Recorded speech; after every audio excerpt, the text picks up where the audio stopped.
sometimes tears to bring honor to their high school. We also honor at this time the parents of those seniors who put hundreds of miles on their car, spent much money, and have always been there to encourage, celebrate, and even give a shoulder to cry on to their children. Now, let's meet the seniors. First, but the team-wide Tiger football team, number 19, Keontae Bradley, being escorted by his mom, Amber Tom, and his dad, Shoki Bradley, and number 25, Makai Bradley, being escorted by his mom, Erica Bradley, and his dad, Shoki Bradley. Keontae has been involved in track, football, and basketball at Mansfield Senior High. After graduation, he plans to go to Texas State University on a full-ride scholarship for major in corrections and minor in exercise science. That's number 19, Keontae Bradley. And number 25, Makai Bradley, who's been involved in football, wrestling, and track at Mansfield Senior. He's also been involved in the Future Coaches Club, the orchestra, OCC leadership, and Gear Up. Upon graduation, he plans to go to college and to become an electrical engineer. That's number 19, Keontae Bradley, and number 25, Makai Bradley.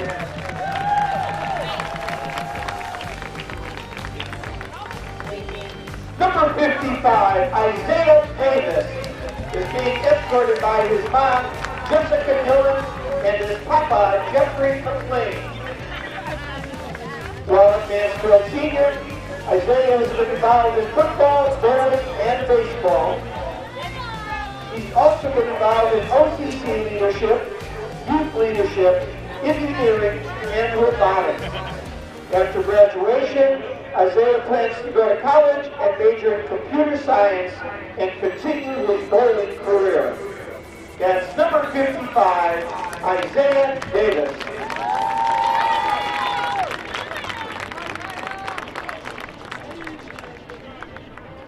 Number 44, Leo Hess. Leo is being escorted by his mom, Jamie Hess, and his dad, Leo Hess. While at Mansfield Senior, Leo has been involved in wrestling and football. He's also been involved in cybersecurity and Photoshop. Upon graduation, Leo's plans are to go to college for cybersecurity and start a real estate company. That's number 44, Leo Hess.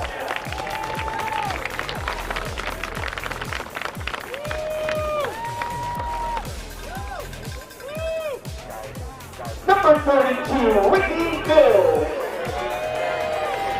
Ricky is being escorted by his mom, Deanna Weber, and his grandma, Ruth Manley.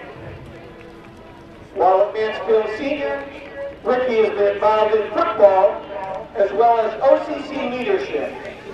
Upon graduation, his plans are to either hit the lottery and move to Florida or go to college for criminal justice. That's number 32, Ricky Bill.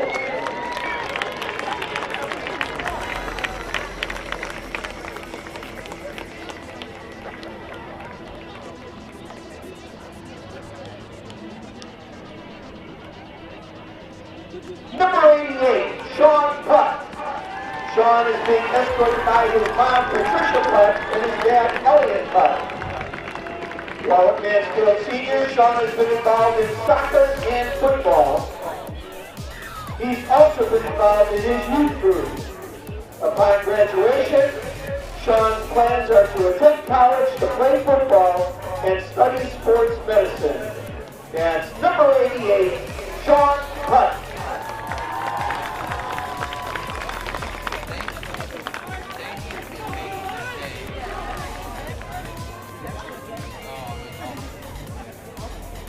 Number 2, Aaron Thornton.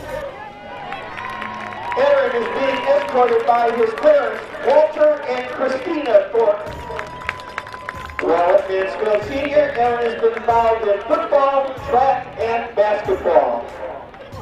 His plans after graduation are to attend college and to get a degree in sports medicine. That's number 2, Aaron Thornton.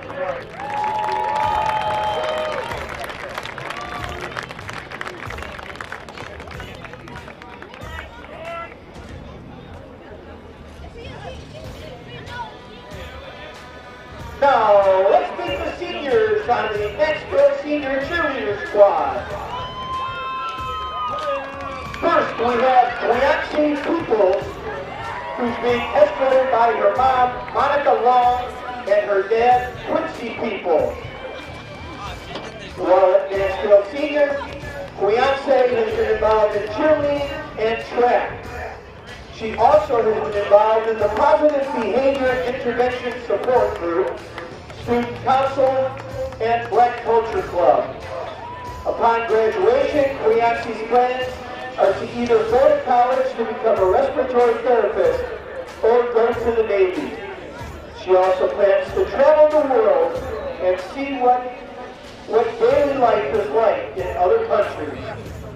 That's Weirich Peoples.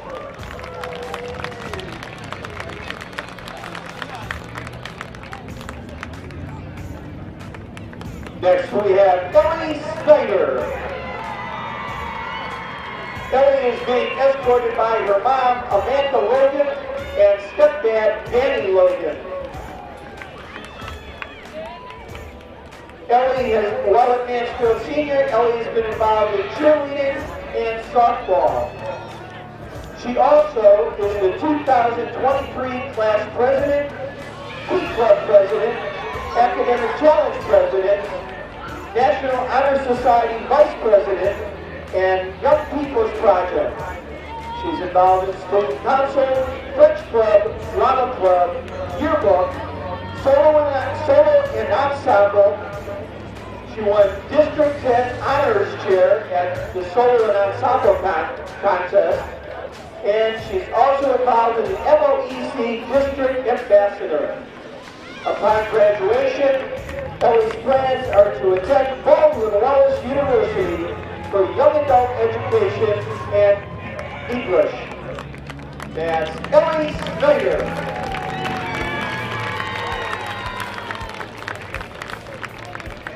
And last but certainly not least, Aries Williams.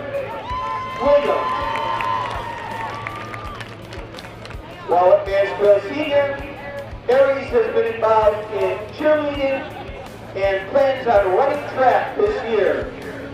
She's also been involved in Black Culture Club and is president of the Positive Behavior Intervention Support Club. And she's also a member of Student Council. Upon graduation, Aries plans to attend Ohio State University to complete her Ohio State Sonography and Radiation program, after which she hopes to get a job as an ultrasound technologist.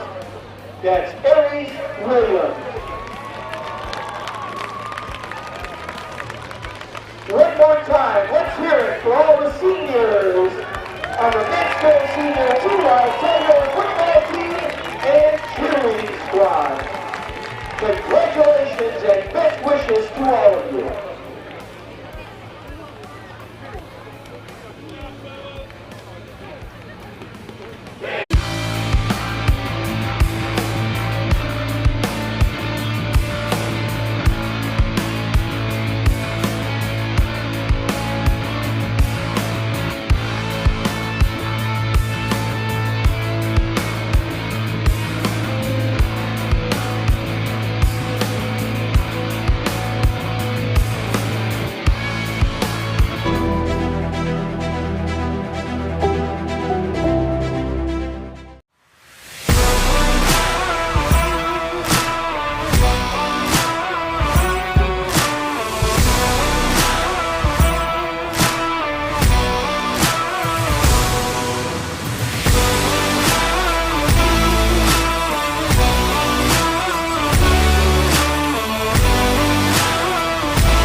date back to 1936, the last time Mount Vernon beat Mansfield Senior in football. Does that futility end tonight? We're about to find out. It's the Yellow Jackets and the Tygers coming up next.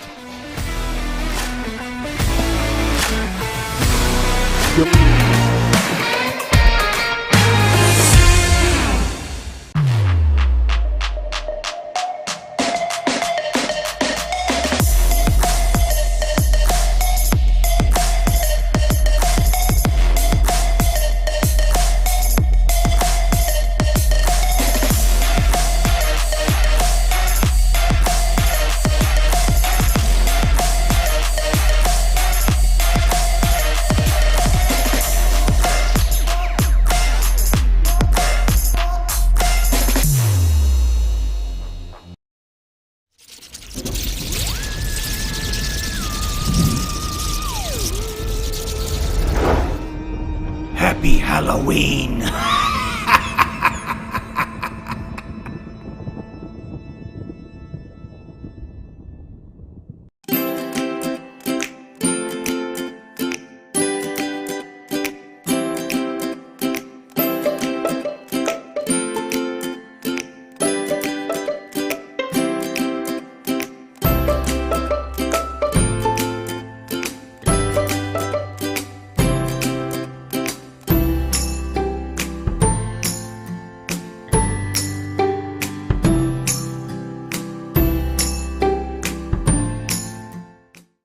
Are you looking for a solid career, job security, great pay, and rapid advancement? An important role with a global leader that invests in state-of-the-art technology,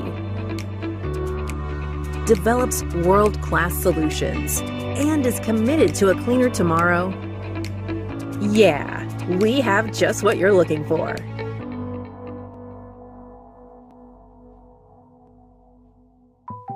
Park National Bank treats your dreams like they're our own. It could be buying your first home together, or making a lasting impact in your community, starting a new business on your old stomping grounds, or reimagining your current one to keep up with the times. No matter your financial goals, at Park National Bank, what means a lot to you means a lot to us. I know that I'm not Park's biggest customer, but I'm treated just like I'm Park's biggest customer. Take a look at all the action from Friday Night Football right here in North Central Ohio with great analysis, highlights, coach interviews, and so much more every single Friday night right here on the OH Report.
Hello, everybody, and welcome to week number 9 of the 2022 high school football season from Arlin Field as the Tygers of Mansfield Senior host Mount Vernon. I am Brian Harter along with Bruce Weirich, the former Tiger, and welcome to our Coney Island Diner pregame show. And tonight is a very special night because they're coming into this program, this matchup tonight, Mansfield Senior is, as a program after winning game number 600 last week against Worcester.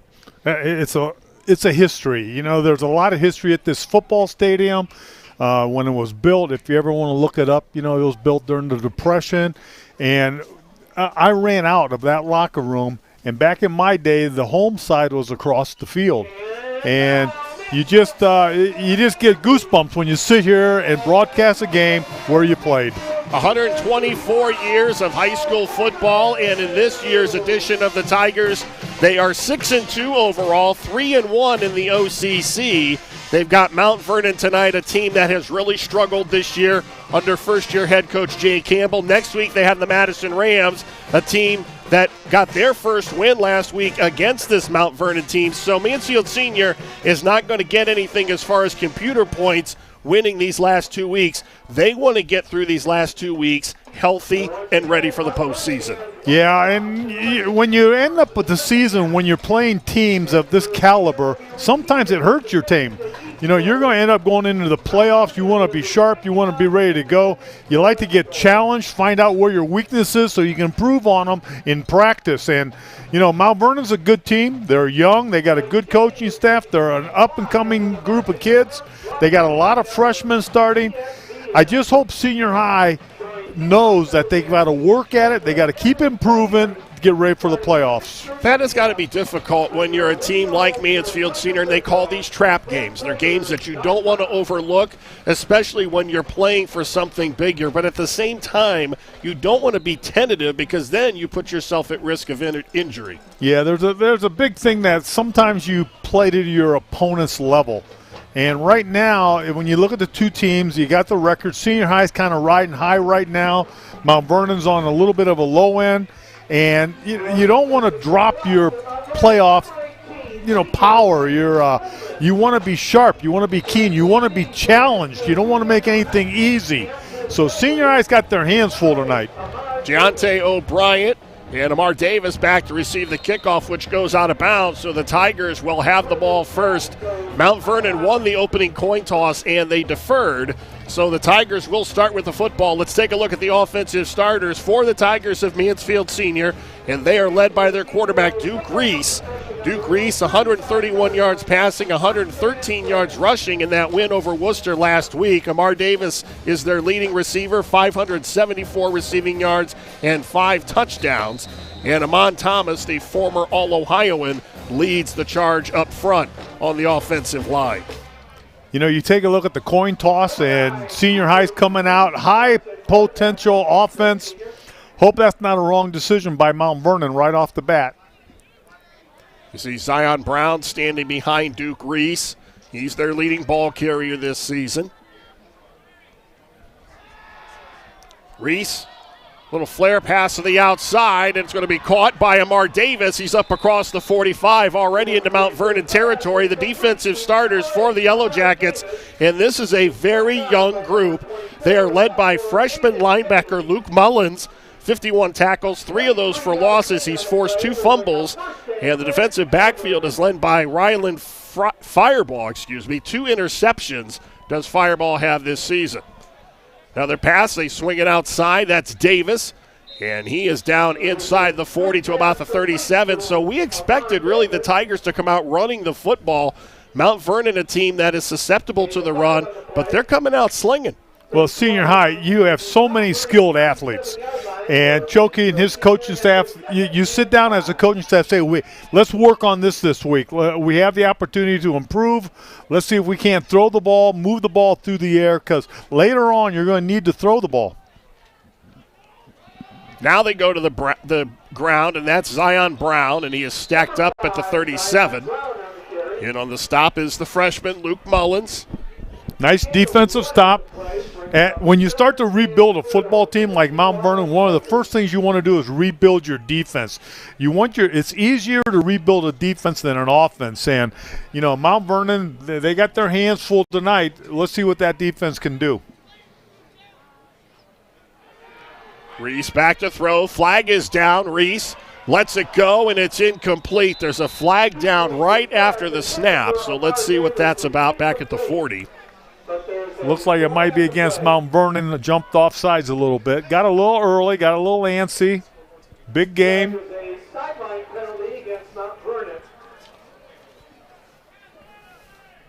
Just a warning, gave him a sideline warning. Then another flag goes up. This one's going to be a personal foul. That's going to cost them. Well, that's going to be a break for the Tigers. You start with a sideline warning. The official has to have enough room on the sidelines to run up and down. They have markers over there. The team is supposed to stay behind that. If your official runs up the sideline, runs into somebody, then that's a warning. The first call is just going to be a warning. Then it looks like somebody said something after he threw the flag, and second one, they marched off 15 yards. That'll put the ball at the Mount Vernon 21-yard line. It's back to the ground. And Brown again stood up at the line of scrimmage, and again Mullins, the freshman, leading the way. So the interior of that Yellow Jackets defense doing a nice job early against the run. And we talked to their coach before the game, and he said they're starting a freshman middle linebacker, and he's a good one. So no gain on the play, 2nd down and 10. The Tigers have won 4 in a row. Currently number 3 in their region in the computer rankings, and we'll talk more about that as the night goes on. An incomplete pass as they were trying to hit Amar Davis on the slant.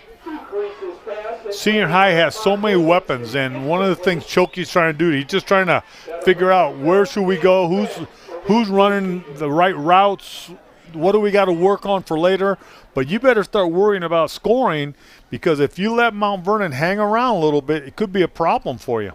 Well, and this is a team, Mansfield Senior, that has struggled scoring early. They've scored 23 points total in the first quarter this season, so they have had games where they've gotten out to slow starts. Roos back to throw. Now Reese is going to take off. Another flag is down. Ball is thrown and it's caught, but there's a penalty marker as it was hauled in by Keontae Bradley, and it's going to be holding against the Tigers. Tigers are looking a little ragged right now. Penalties hurting them a little bit, bringing them back. One of the things I really was a little shocked was they had senior night tonight, and senior high had 7 senior football players walk across the field. That's not a lot. And when you take a look at the offensive line, I was talking to one of their assistant coaches from senior high. He says their offensive line is a young group of young men. So if you're going to exploit senior high, you want to work on that offensive line. So it's now 3rd down and 24. Reese again to go to the air. He's got all kinds of time, but time runs out, and Mullins, the freshman, tackles him at the 44-yard line. A good coverage sack there by Mount Vernon, and it's going to be 4th down, and the Tigers are going to be forced to punt. That was awesome. You know, good coverage, as you said, Brian. Mount Vernon did the job, covered the field. They're playing a 2-deep zone. Everybody dropped back, nowhere to go, and he had all day to throw it. So Mekhi Bradley, who is now the punter for Mansfield Senior, will kick it from inside the 45-yard line. And he will kick it to Johnny Askew, who does a little bit of everything for the Yellow Jackets. Bradley angles it to the far side. And it bounces and takes a Tiger roll down inside the 15. And it will die at about the 14, so that is where Mount Vernon will take over their first drive of the ball game. The offensive starters for Mount Vernon, they're led by Johnny Askew, the junior wide receiver. He leads them in receiving yards and rushing yards. He has scored 8 touchdowns on the season. That is a team high. The quarterback is senior Lane Coleman, 581 passing yards and 2 touchdowns, but he has been picked off 8 times. Yeah, when you start with a bunch of young kids on offense, you're going to make mistakes. They're making the mistakes now. Hopefully they'll work them out and have a better team next year. That is Askew out of the backfield, and he gets nowhere. The defensive starters for the Tigers, and this is a pretty good defensive group. Aaron Thornton, Jayante O'Brien, Amar Davis in the defensive backfield. Davis with 4 picks and 1 touchdown. Mekhi Bradley, the first-team All-Ohioan, leads them as the linebacking core is a strength for this Tiger defense. 2nd down and 11. Backs in the eye. And you're going to see movement on the line, and that is going to back them up 5 more yards. And we talked with Coach Campbell before the ball game, and Johnny Askew does everything. He's listed as a wide receiver, but he said they're going to move him all over the place. He's their best athlete. They want to get him the football. Yeah, you want to try and get him the football in the open area so he can work with his athletic abilities and try and move those first down markers. They have to get out of the hole. 2nd down and 15. And again, there's a flag. Mount Vernon's going through a little bit of jitters right now. The linemen are jumping off sides. When you have a young team, that's going to happen. They got to work together for a while to get a little consistency going, but they're going the wrong way, Brian. It's all the way back to the inside the 5 to the 4.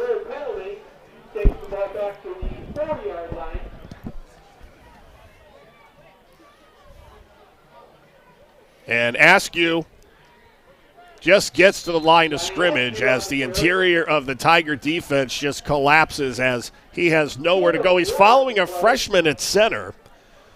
So there's a lot of youth on both sides of the line of scrimmage for Mount Vernon. One of the things that's been a consistent for senior high has been their defense, and especially the defense against the run. When their offense struggles a little bit, the defense has a tendency to pick it up, make something happen, and right now the defense is doing a great job against Mount Vernon's running attack.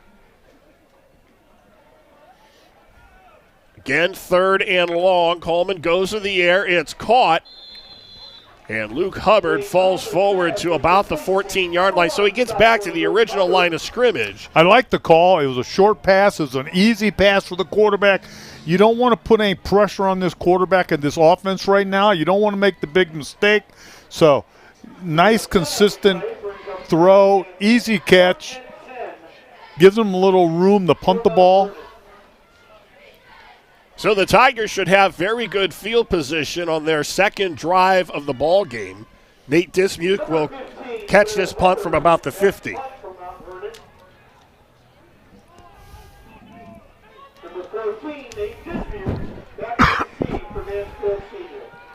Takes a yellow jacket roll, and it's going to be down at midfield. So with 5:47 to go in the first quarter, no score. And the Tigers will take over for the second time. And again, they will have a short field to work with. One of the things you did mention, senior high has a tendency to struggle to score to get that offense going in the first quarter. And, Brian, you came up and told us they don't score a lot of points early. Some of the keys for the Tigers tonight, first of all, you got to play up and not down. You got to play to your caliber and not down to the competition. They got to score and score fast, try and put Mount Vernon away early. And the big thing is no mistakes on their specialty teams. Senior high has a tendency to get a punt block now and then, miss an extra point. They start this drive on the ground, and Brown inside the 40 down to the 38. You saw a huge hole on the right side of that offensive line. And that's what I like from senior high. To me, they are a running team. They have some of the best backs I've seen in the entire area. And I know they got a young offensive line, but all they need is a little bit of seam, and these backs are going to make something happen for you. 1st and 10 at the 39. Again, it's Brown. And Brown dances up to about the 35, a gain of 5. If it works the first time, run it again. That's what senior high did, back-to-back, the same play. Now Ricky Mills into the backfield. He and Brown, they complement each other very well. Brown especially down near the goal line, and there's a whistle. And I'm not sure they're waving Duke Reese over to the sideline. Equipment problem. He's got to come out for a play. So it looks like Amar Davis is going to line up at quarterback for the Tigers. He was sent to the sidelines right away. The official saw something. So he hands it off to Mills, and Mills stood up at the line of scrimmage, and Reese comes back out onto the field. So whatever the problem was, Reese is back out there after this play. Nice stop by the interior of the Mount Vernon defense. I tell you, I'm pretty impressed with them. jamming everything up in the middle, making things happen. Look like they're going to force Senior High to throw the ball. 3rd down and 9.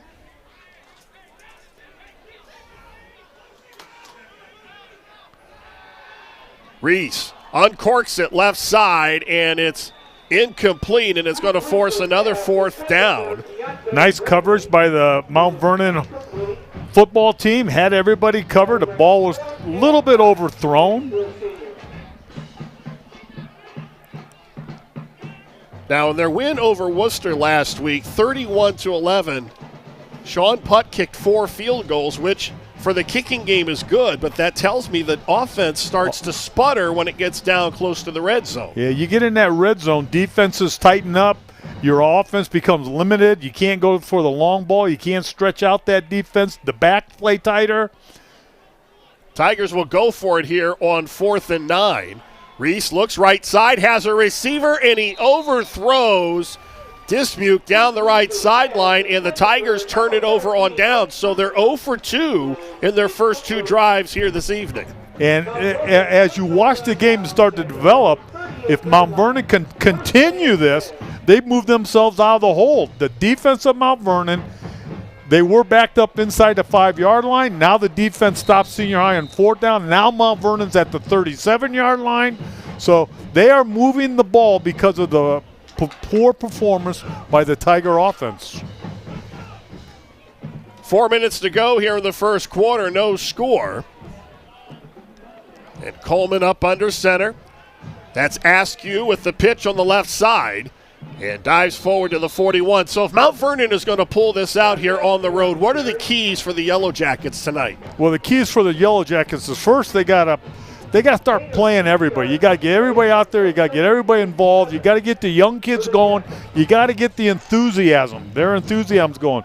They got to keep the offense simple. When you have a young team, a beginning team, keep it simple. Don't make things complex. Work with your best. And I think it's very important, build from the defensive side of the football. And they've stopped Senior High twice. That's what they're doing. 2nd down and 7. They go back to the ground, and it's going to be a 1st down carry right up the gut by Evan Owens, the senior. And don't look now, but Mount Vernon is in Mansfield Senior territory at the 45-yard line. And one of the keys for Senior High was we wanted them to score early and score fast, because the longer you let Mount Vernon hang in this ball game, you can see right now they don't have a lot of fans here, but everybody's hooping and hollering. And that was just a 1st down. Mount Vernon started the season with an overtime win over Marion Harding, and they have not won since. So they want to end the season on a positive note. Coleman swings it out. It's caught. And is short, gained by Evan Owens as he gets up to the 38-yard line. And the coach from Mount Vernon's doing the right thing. He knows the Senior High is going to put pressure on him. So what do? You roll your quarterback away from the pressure. He's just throwing the short, simple routes to the backside of the backfield. They're just trying to move the ball down the field to the best of the ability they have. Mount Vernon has lost 7 in a row. They end the regular season here. And then next week they play West Holmes. Oh, boy, you go from the skillet to the frying pan. It is going to be a hot one. Askew upended at the 41-yard line. Ricky Mills with the initial contact in the backfield. So it's going to be 3rd down and about 8. Senior High's defense, all year long, they've been strong. They've been making things happen for this football team. They need a big stop right here. Under a minute to go in the first quarter. No score here at Arlin Field. The Tigers struggling in their first 2 offensive possessions. And the second drive started at midfield. You're in 4-down territory right away, and they couldn't handle it. Askew on the left side, and he is taught, and the ball is down, but they're going to say it is not a fumble. I think Ricky Mills was the one who blew that play up. And that's the quickness of Mansfield Senior High's defense. They don't need much of a seam, and they're right through there. Mount Vernon, I think they're doing the right choice here. It's 4th and 11. Punt the ball. Senior High's having, a tough time right now moving the football. Maybe you can get a good stop and get a good field position. Yeah, there's a look at that play again, and it was Mills forcing a 4th and 11. And Jay Campbell playing the field position game, and they'll kick it from the 43-yard line. And Dismuke is standing at about the 12. It's a low line drive kick, and he fields it at the 13. The wall is there. Comes back to the near side, has some running room. Still on his feet and upended at the 35-yard line. Joel Hubbard able to knock him down, and the Tigers will again have the ball in very good field position. Nice punt return. There are several things coaches do on punt returns. They can block it. They can set up a wall. Senior High has a wall set up here, a line of blockers rolling down the field. Oh, boy, that was a shoestring tackle. A 48-yard punt return. Ball resting at the 30. There's only 25 seconds left in the first quarter. I would not have thought this would be a scoreless game at this point. Brown again back in the backfield. Brown again running room up the middle. And he is wrapped up again by Mullins. Running to the right side of their offensive line. This is their most successful play. They've ran it 3 times. You can see the replay. Good blocking. Pops through the line. Pickup of 8, and that is going to be the final play of the first quarter. No score as we head to the second. You're watching high school football live and free exclusively on the OH Report.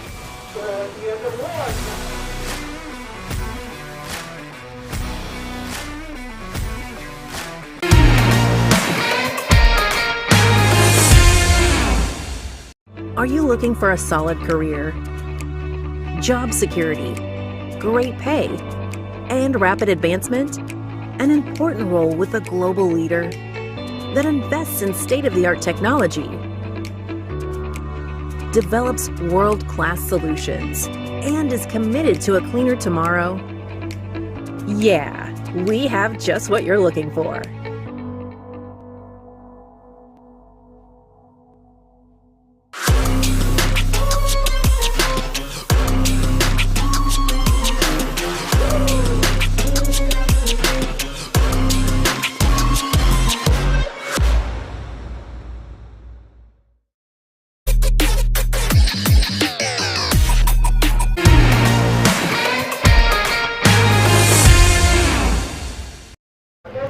The Tigers with a 2nd down and 2 as we start the second quarter. This is the quarter where they kick it up offensively. 80 points they have scored in the second quarter this season, and that is by far their best quarter. They go back to the ground, and Brown with a 1st down and then some as he's tackled at the 15-yard line. And again, that's the best play Senior High has right now. If they need yardage, they've been running to the right side of that offensive line. They give it to the back deep in the backfield. The seam is there, and he's getting great yardage. Caden Reeves makes the play for the Yellow Jackets. And it's a 1st and goal as they spot the ball at the 9-yard line. Senior High came on at the beginning of the game throwing the ball all over the place, short, simple routes. I thought they were going to throw the ball, but their running attack is opening up their offense for them. Duke Reese, 2 of 6 for 28 yards. Amar Davis caught both of those. Zion Brown with 35 yards on 6 carries. There's Brown again, up the middle, stood up at about the 2. And it's going to bring up 2nd and goal. Nice power football by the Tigers inside the red zone, moving people out. And I would think Choki Bradley not going to settle for a field goal here. They want to make a statement and punch it into the end zone. Yeah, he has to get the touchdown right here. If you have to end up and kick a field goal, that's a win for Mount Vernon. You need to put 6 points on the board right now. 2nd and goal from the 2. Brown up the middle, and it is blown up by the freshman. A lot of penetration by the defensive line. Mount Vernon, they're selling out. Mount Vernon has nothing to lose right now, and all they're doing is loading up the gaps. They're in the goal line defense, and they're coming after you. Luke Mullins, a good-looking freshman, forces a 3rd and goal from the 2. And I tell you, I've seen some big hits down there, Brian. This Mount Vernon team, they like to hit, and they're not afraid of anybody.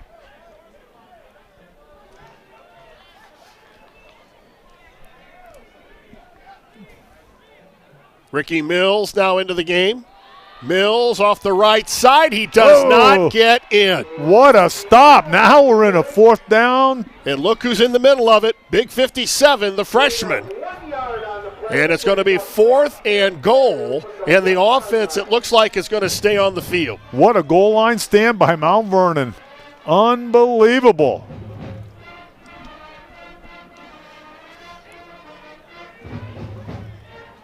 This play right here will change the momentum in this stadium. Reese up to the line of scrimmage, and or did they call a timeout? Timeout, Mount Vernon. Timeout, Mount Vernon. When you have a quarterback that's tall with the long arms, you just tell your offensive line, block him at the legs. Quarterback's going to jump up over the top. All you have to do is break the plane of the goal line with the football. You don't have to go over. All you got to do is get the tip of the ball to touch that white line. Duke Reese at 6'4", 205.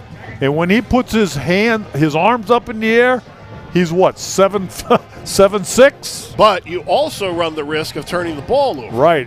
Mount Vernon's going to be hacking it. They call timeout. They know a quarterback sneak's coming. They're going to go both A-gaps. The A-gap is on both sides of the center. One on the right, one on the left. They're going to put 2 people in the A-gap. Linebacker, that big freshman, is going to stack right in the middle, and where Reese goes, he goes. So 4th and goal from the 1 for the Tigers.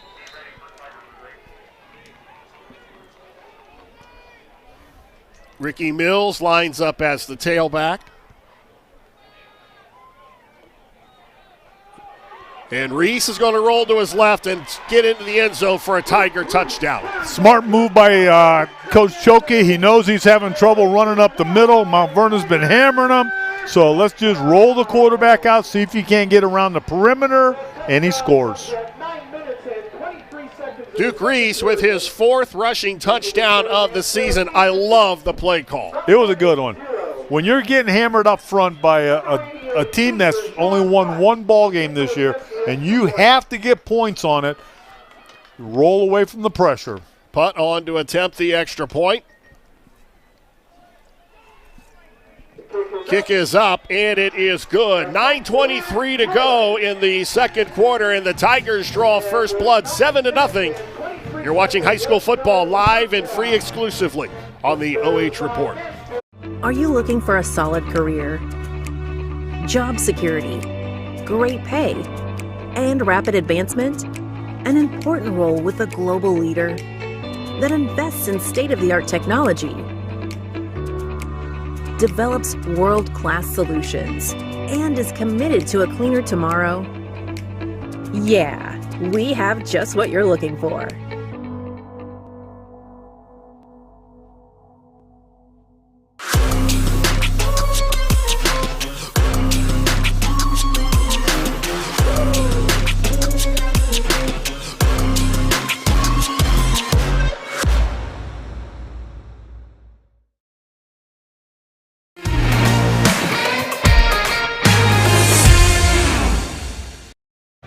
Brian Harter and the former Tiger, Bruce Weirich, at Arlin Field, week number 9 of the 2022 high school football season. The Tigers with a 7-0 lead, 9:23 to go in the second quarter. Tigers convert on a 4th and goal from the 1 to take a 7-0 lead against the Mount Vernon Yellow Jackets, a team with 1 win on the season. That was in week 1, and since then it has been 7 weeks of futility. The last 2 weeks, they've been shut out, including giving the Madison Rams their first win of the season last week. Yeah, Mount Vernon's struggling right now. Their offense is a weak point. They've got to get a little more confidence in themselves, but, you know, you're playing against one of the better defenses in this area. The Tigers, they have speed, they got agility, they got linebackers that can hit, make things happen. Mount Vernon's offense has got to move it, let their defense rest a little bit. Coleman up under center. They pitch it, that's Askew. And Askew able to turn the corner, upended at the 30. So he gets a couple.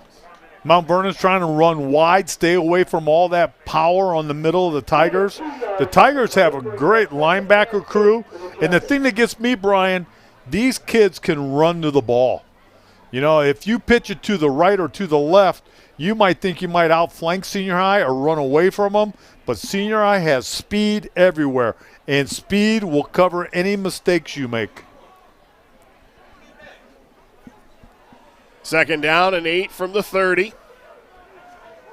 That's Askew again, left side as a whole, but he's tripped up at the 35-yard line. And a nice play by Isaiah Darson, the sophomore, to trip up Askew. Nice. You were right about that. The offensive line for Mount Vernon did a nice job. There was a seam. Askew got into the opening. He's moving the sticks.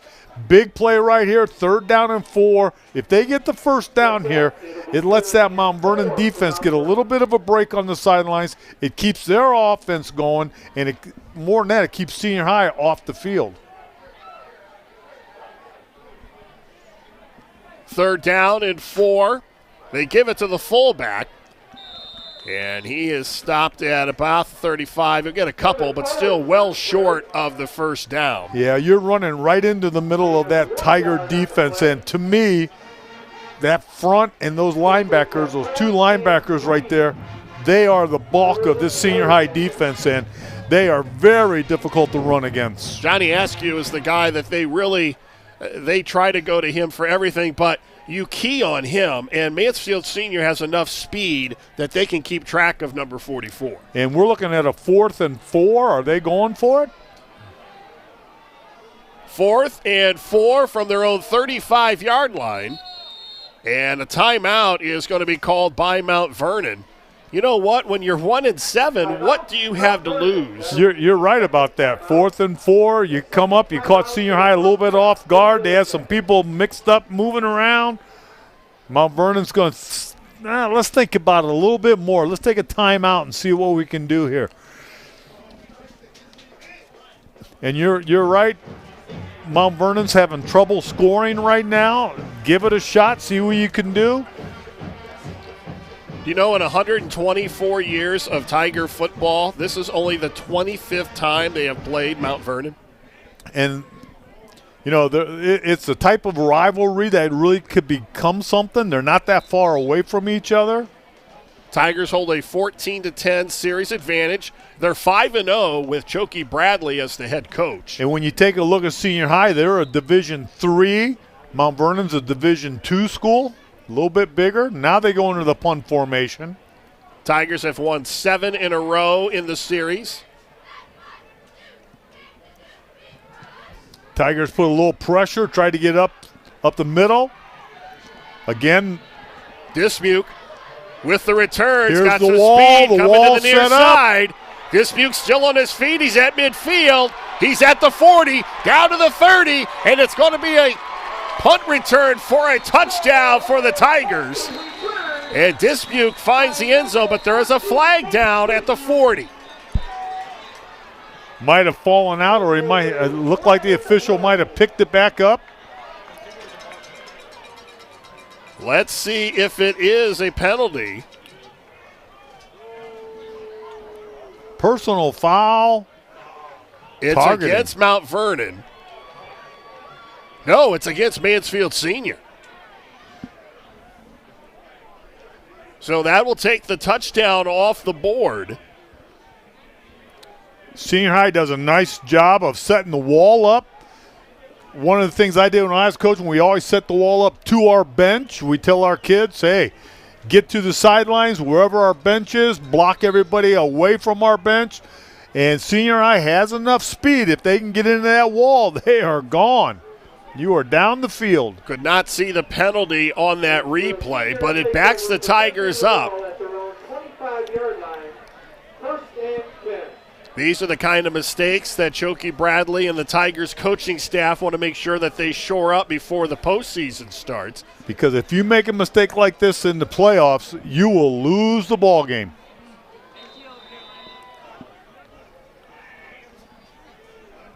That would have been the first touchdown return on a punt for Dismuke.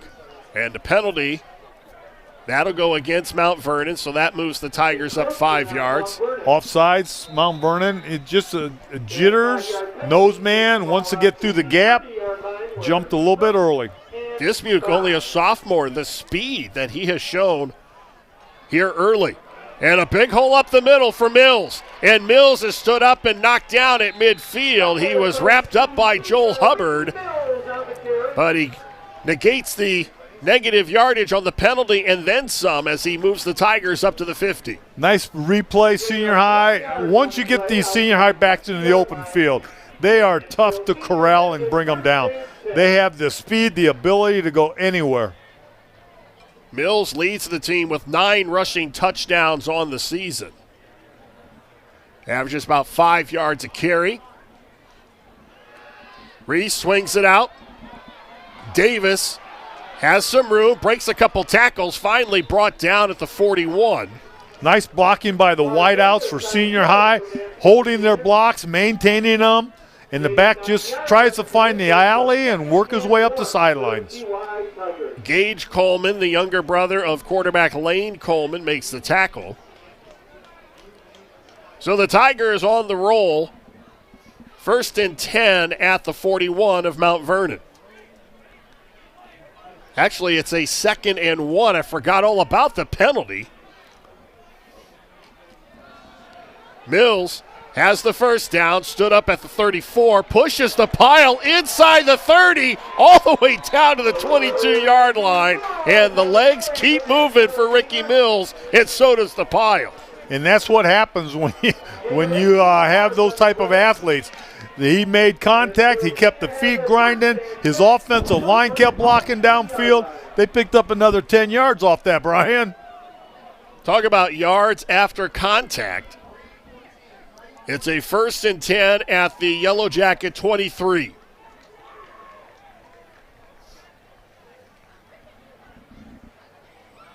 They go back to Brown, and Brown all the way down to the 15-yard line.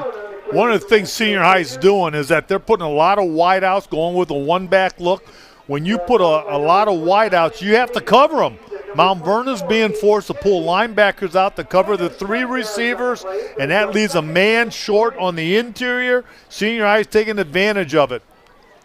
Brown again, big hole up the middle, and he's brought down at the 8-yard line. It's going to be 1st and goal for the Tigers. Again, Senior High comes out with trips to the left side. Mount Vernon's got to cover them, because if you don't cover them, Reese will stand up and throw the ball to them. And when you pull a linebacker out of the middle to cover one of the receivers, boom. Brown ran so hard his helmet popped off. Yep, these backs are finding the seams. Here we go again. Mills, left side, still pushing, touchdown Tigers. And what a run, what a run. He went right, left, scoot, scoot, scoot, scoot, and powers his way in. Mills into the end zone, touchdown number 10 on the ground. And the Tigers about to go up 14-0. But what a way to follow his blockers. I mean, I am so impressed by these running backs from Senior High. He had a little seam there. He didn't get ahead of his blockers. He let the blocking materialize in front of him, and down the field he goes. Extra point is up and good. Tigers up now 21 seconds remaining in the first And we'll be back to Arlin Field right after this. Park National Bank treats your dreams like they're our own. It could be buying your first home together or making a lasting impact in your community, starting a new business on your old stomping grounds, or reimagining your current one to keep up with the times. No matter your financial goals, at Park National Bank, what means a lot to you means a lot to us. I know that I'm not Park's biggest customer, but I'm treated just like I'm Park's biggest customer.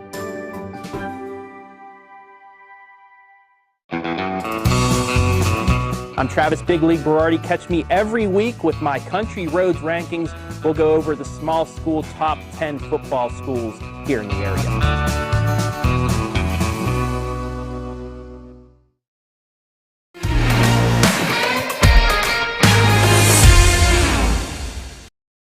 How's this for a 1-2 punch? Ricky Mills, 45 yards and a touchdown on 5 carries. And Zion Brown, 58 yards on 10 carries. He's yet to find the end zone, but it's early. Tigers up 14-0. When you have a 1-2 punch like that, you will wear a defense down. And that's what Tigers are doing right now. They're just slowly wearing this Mount Vernon defense down. Putz kick is caught by Fireball. And Fireball knocked out of bounds at the 29-yard line. And there's a flag down close to midfield, and this could go against Mansfield Senior. Let's see. The officials are discussing it. Personal foul. Mount Vernon. You know, you got a young team, and they're trying to – Coach Campbell talked about a culture change and trying to change some attitudes, and sometimes you get a little bit more aggressive. Well, when you're only won one ball game and you're playing a team of senior high's caliber, you don't like to be tossed around. You don't like to be talked down to. So you're going to make these, mistakes. And, as you said, that's the coach is going to work on it. He's got to change the attitude of these players.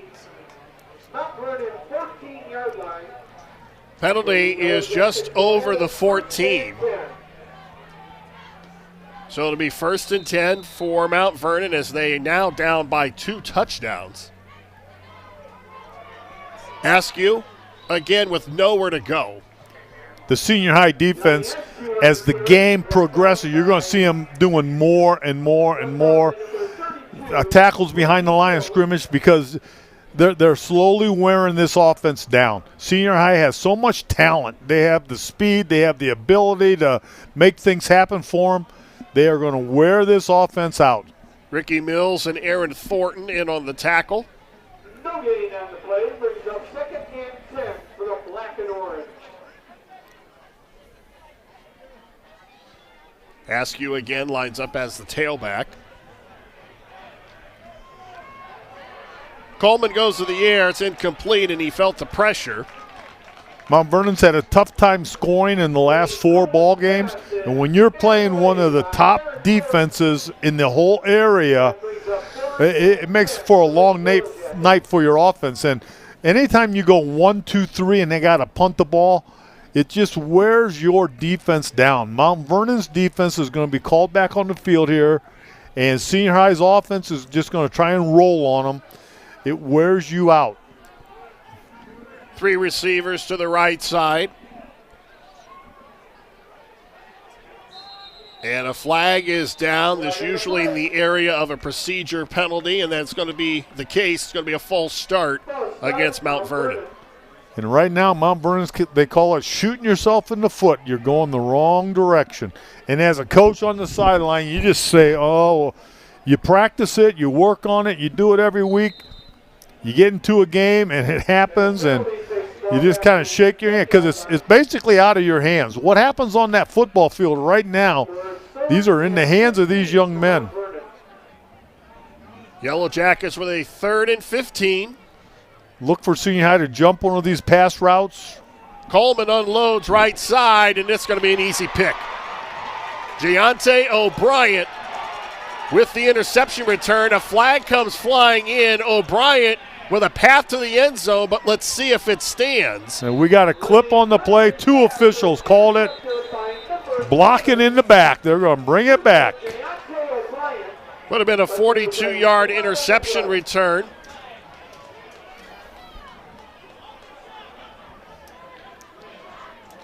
Senior High just kind of sat back, put a little pressure on the quarterback, ball's in the air. Senior High has the ability to run under the ball. And that's what, if your quarterback just throws it up for grabs, I'm going to guarantee you one of these backs from Senior High are going to pick it off. So Bryant's interception is for naught, and the Tigers are going to go back inside the 50. This is the second quarter. Senior High's offense usually lights up the scoreboard the second quarter. They put 2 touchdowns on it. And I'll tell you right now, Coach Bradley's not going to be happy unless he scores another touchdown before half. Tiger defense has scored 3 touchdowns on turnovers this season. Now the offense with a 1st and 10 at their own 45, 3:12 to go before halftime. Back to the ground, it's Brown up to the 49. That's that Senior High running attack. Again, they're spreading the receivers out. Mount Vernon has to cover them. They take a linebacker out of the middle. They're basically a man down in the middle. When you watch Mount Vernon, they only have 3 down linemen, 2 linebackers.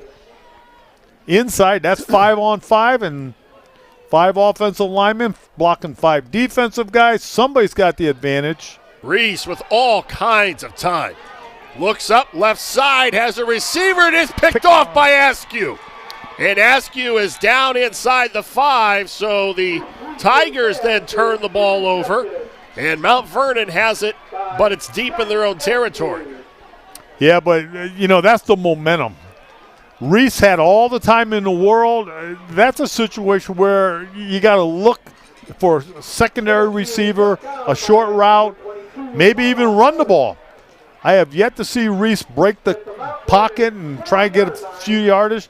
You put so much pressure on a defense when your quarterback can run the ball. That's interception number 5 on the season for Reese. There you saw what he did last week against Worcester. Talked about his ability to run the football, 113 yards on the ground.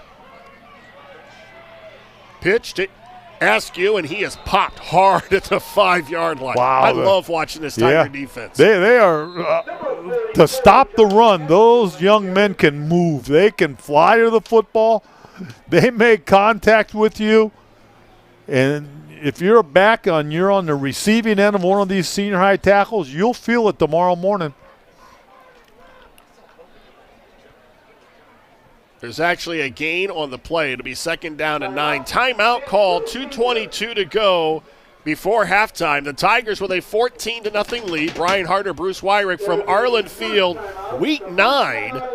And the Tigers trying to put Mount Vernon away. Mount Vernon with only 1 win. And Mansfield Senior coming into tonight. We talked about this a little bit in the pregame. Mansfield Senior number 3 in their region. But they're not going to stay there because they're going to probably win tonight. They're probably going to beat Madison next week. And between those 2 schools, there's 2 wins. So they're not going to get a lot of second-level points. So if the season did end tonight, though, they would play Bay Village, a team that they have become comfortable playing in the postseason here recently. You and I have talked about this. We talked about this before game. I think Senior High is the best team in their region. If they can play to their caliber, I don't think anybody in the 16 teams in their region can beat them. Mount Vernon back to the crowd, and almost on cue, the defense rises to the challenge. Woo-wee. You talk about making an impact hit. There it is again. This Senior High defense is carrying this football team. And I don't care what you say, you can have the flashiest offense, but if you're going to make a deep run into the playoffs, and I mean not the first game, second game, but a deep run. If you want to win state, you got to win 6 football games. When you get to the 4th game and the 5th game, your defense is going to take you there. Not your offense. Your defense is going to win ball games for you in the playoffs. When you think about that, you have to play over a season and a half. The regular season is 10 games, and then as you said, you got to win then 6 more ball games. And I'll tell you what, it's it's a battle of endurance, and you have to stay healthy, and you need a little bit of luck, too. Yeah, and, a lot of football coaches, they don't like the 16 teams being in. When you have a region with only 22, 23 teams in, you're only leaving 6 out. So if you're the 16th, 15th, 14th, you might only have 1 or 2 wins in the season, and you're going to play a team like Senior High, something just doesn't match up right. 3rd down and 11. And they just give it to the fullback to try to get a little bit of breathing room away from the end zone. Now it's going to be a little bit of a situation here. Mount Vernon's going to be backed up. Do you rush it or do you get a return on? And with Senior High and the ability they have, I'll guarantee you they're going to try and return that football. So they'll have about 2 minutes with a 14-0 lead. Mount Vernon won the opening coin toss, so they're going to start with the football in the 3rd quarter. The Tigers would love to end the first half with a nice touchdown drive and take a lot of time off the clock. And I know right now Choke is biting on the bit. He knows he's going to have good field position. He knows, he's got a great running offensive team. He knows his defense can stop teams. He's got to get this offense into the goal line. Right now, he wants to go in with a 21-0 halftime lead. As soon as I said it, I realized I was probably mistaken. They don't want to eat the time off. They would love for Dismuke right now to return this punt for a touchdown. Yep. And they're going to try to kick it away from him. It goes out of bounds at about the 23. They want no part of Nate Dismuke, and I don't blame him. He has almost torched them tonight. So Senior High sitting right here. They got a good field position. And they are biting on the bit down there. Do you run the ball? Do you throw the ball? If you throw the ball, you risk getting intercepted. Their running attack is awesome. Run inside. You are slowly going to wear down Mount Vernon. So the Tigers will get the ball with a short field with 2:01 to go. They'll have it 1st and 10 at the Yellow Jacket 23. To be honest with you, Brian, if I was a Mount Vernon coach and I went in the locker room only down 14-0 and I'm getting the ball the 3rd quarter, I'd be happy. I would be very happy.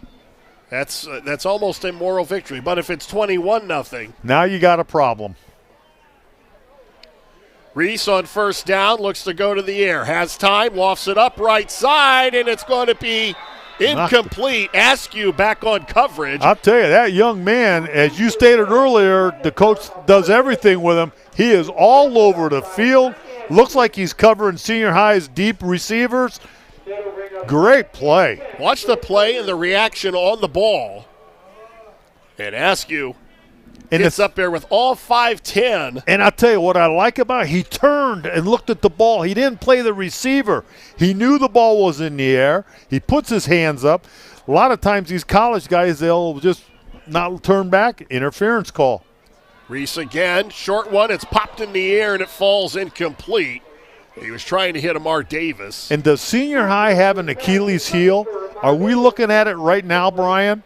They have a short field and they can't get the ball anywhere near the red zone on a team that's giving up points right and left. It would not shock me at all to see them run the ball right here. Yep. They have got to get something positive because one of the keys for Senior High is you want to play up to your level and not down to Mount Vernon. And right now, Mount Vernon's kind of handling it. 3rd down and 10.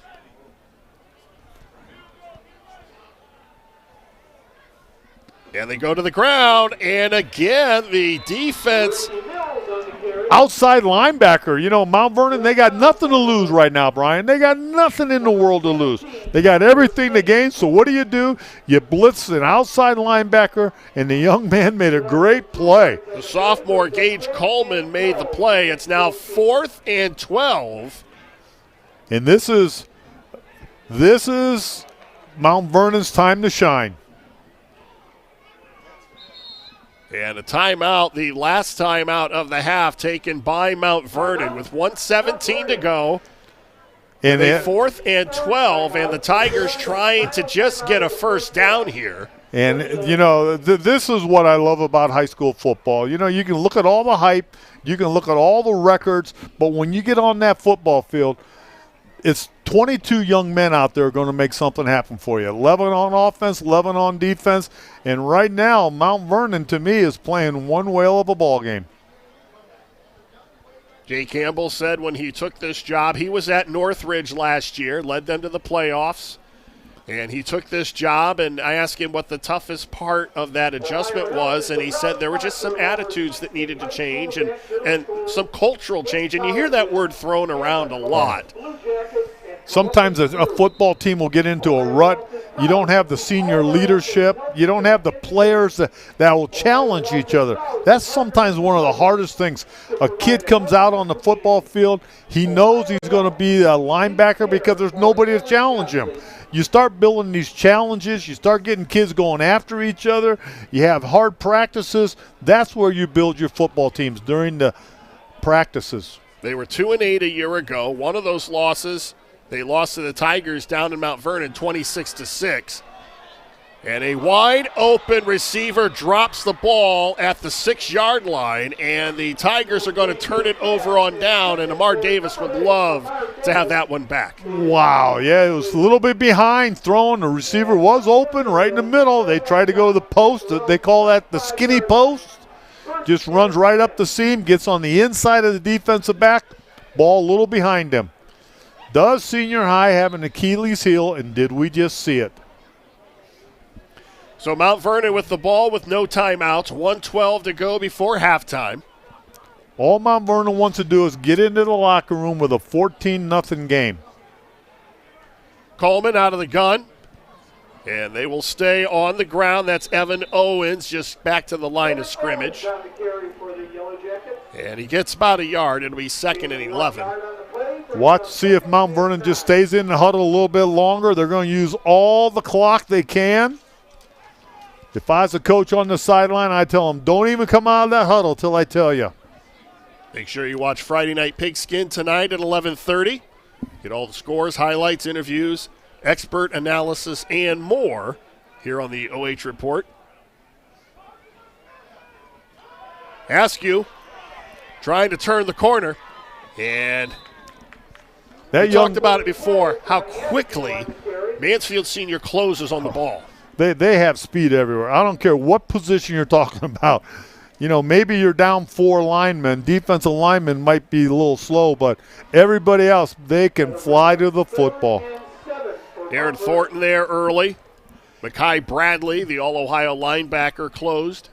And it forces a 3rd down and 8. I think this is it. And that is going to do it. The first half is in the books. The Tigers with a 14-0 lead. You've been watching high school football live and free exclusively on the OH Report.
Park National Bank treats your dreams like they're our own. It could be buying your first home together or making a lasting impact in your community, starting a new business on your old stomping grounds, or reimagining your current one to keep up with the times. No matter your financial goals, at Park National Bank, what means a lot to you means a lot to us. I know that I'm not Park's biggest customer, but I'm treated just like I'm Park's biggest customer. Are you looking for a solid career, job security, great pay, and rapid advancement? An important role with a global leader that invests in state-of-the-art technology? develops world-class solutions, and is committed to a cleaner tomorrow? Yeah, we have just what you're looking for.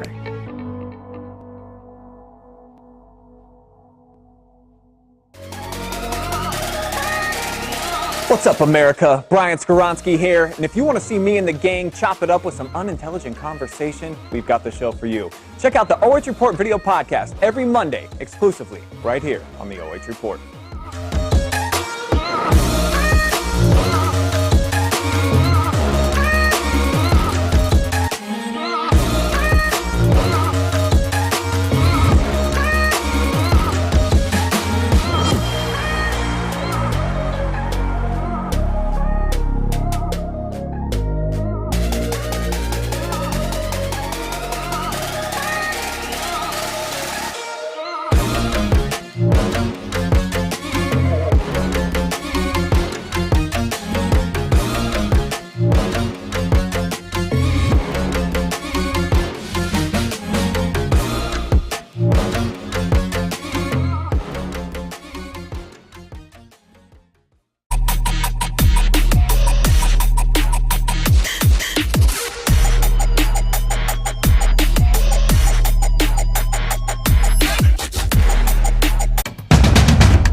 Ladies and gentlemen, directors, head to the field, and it's time to get down to business.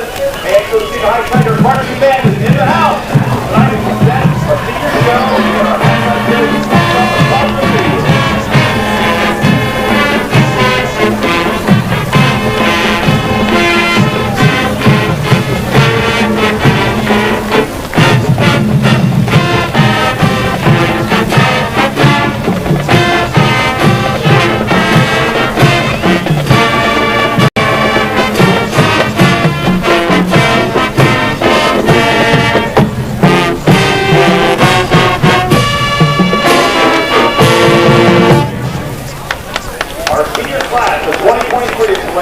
Performed tonight. Crazy in Love, the 2003 #1 hit by singer Beyonce, and Conga, 1985 top 10 hit by Gloria Estefan and Miami Sound Machine. Here's the Tiger Band's Crazy in Love and Conga.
For future plans include attending Ohio State University and Matrix and forensic studies. Ikea van, clarinet. Ikea is accompanied by his grandparents, Roosevelt band, the Vanessa Chapman, and sister Daisy band. Her activities include band, volleyball, track, and gear up. Her future plans include attending college to pursue a degree in medical field.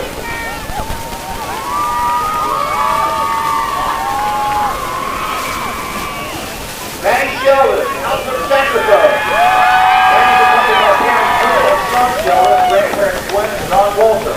Maddie's activities include band, outfit, horseback riding, and human dress. Her future plans include finishing her SEMA program and graduating from Trimble High School. Then anticipating a career in most technology and dress.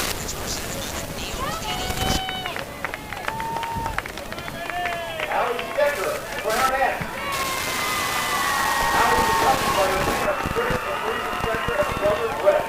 Her activities include the yearbook editor-in-chief, Tea Club vice president, and National Honor Society treasurer. Her future plans include attending Ashton University to major in accounting.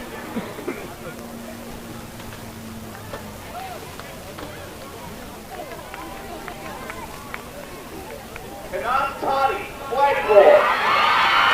Kanat is accompanied by mother Cecilia Toddy, sister Beyonce Toddy, and friends Anna Davis and Jay Young Toddy. His activities include color guard, cheer, dancing, and hanging with friends. His future plans including attending college to pursue criminal justice, serving and pursuit, dance, and cheer.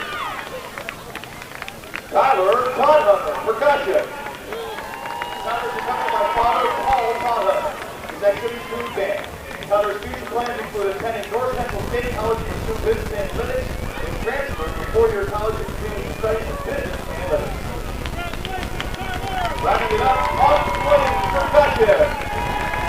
Austin is accompanied by parents John Williams, Kay Baker, and Cassidy Williams. His activities include band, intermediate video production. His future plans include further pursuit video production.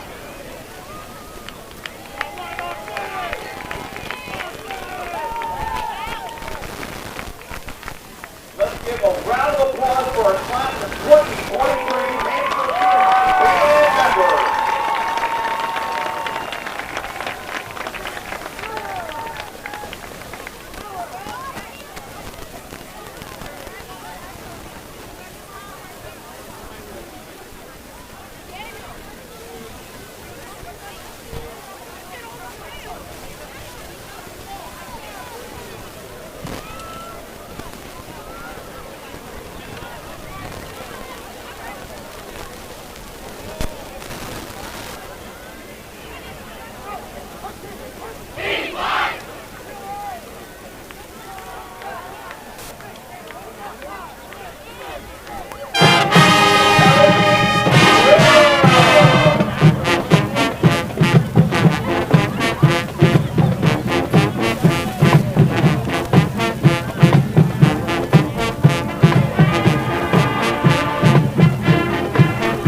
Welcome back to Arlin Field. It's halftime. The Tigers with a 14-0 lead. And the Tigers being, I don't want to say they're being outplayed in the first half, but Mount Vernon has come to play in the first half, and the Yellow Jackets are going to start with the football in the third quarter. To score, and they just couldn't get it done. And, at that last play, 2 minutes to go in the game, they got the ball at the 23-yard line, and they couldn't get it in. That really pumps up a defense, and Mount Vernon, when you hold the number 3 team in the region, number 10, to only 2 touchdowns in the second quarter, you're playing some good football. As we continue with our Coney Island Diner halftime show, let's take a look at the halftime numbers. And this, I was told by John Davis, who is the stat guru here at Mansfield Senior, for the first time in 3 weeks, the Tigers have not rushed for 200 yards in the first half. They only have 103 yards on the ground, 131 total yards, 28 yards through the air. Duke Reese, after completing his first 2 passes, has missed on his last 8 tries. Yeah, one of the things that I'd like to see more of, Mount Vernon's doing a great job covering the deep routes. They've had an interception. They had a great knockdown, in the end zone. They're playing great defensive secondary. And every time you do that, there's going to be green daylight for your quarterback. And I'd like to see the senior high quarterback take off once in a while, get some yardage, because that puts so much pressure on your defense. And we're not seeing that tonight. We're not seeing the passing game right now. Duke Reese carried the ball 16 times for 113 yards last week. He has not been given credit for an official carry so far here in this ball game. And there's a couple times when he stood back in the pocket for 5, 6, 7, 8. We could stand back here and count, and he's got some green daylight. He's got to take off and make something happen for this Tiger offense. But, when you're playing a team that's only won 1 game, they don't play great defense right now. The Mount Vernon's giving up big points in games, and you hold a team like Senior High to 14 points, you're doing something right, or Senior High's doing something wrong.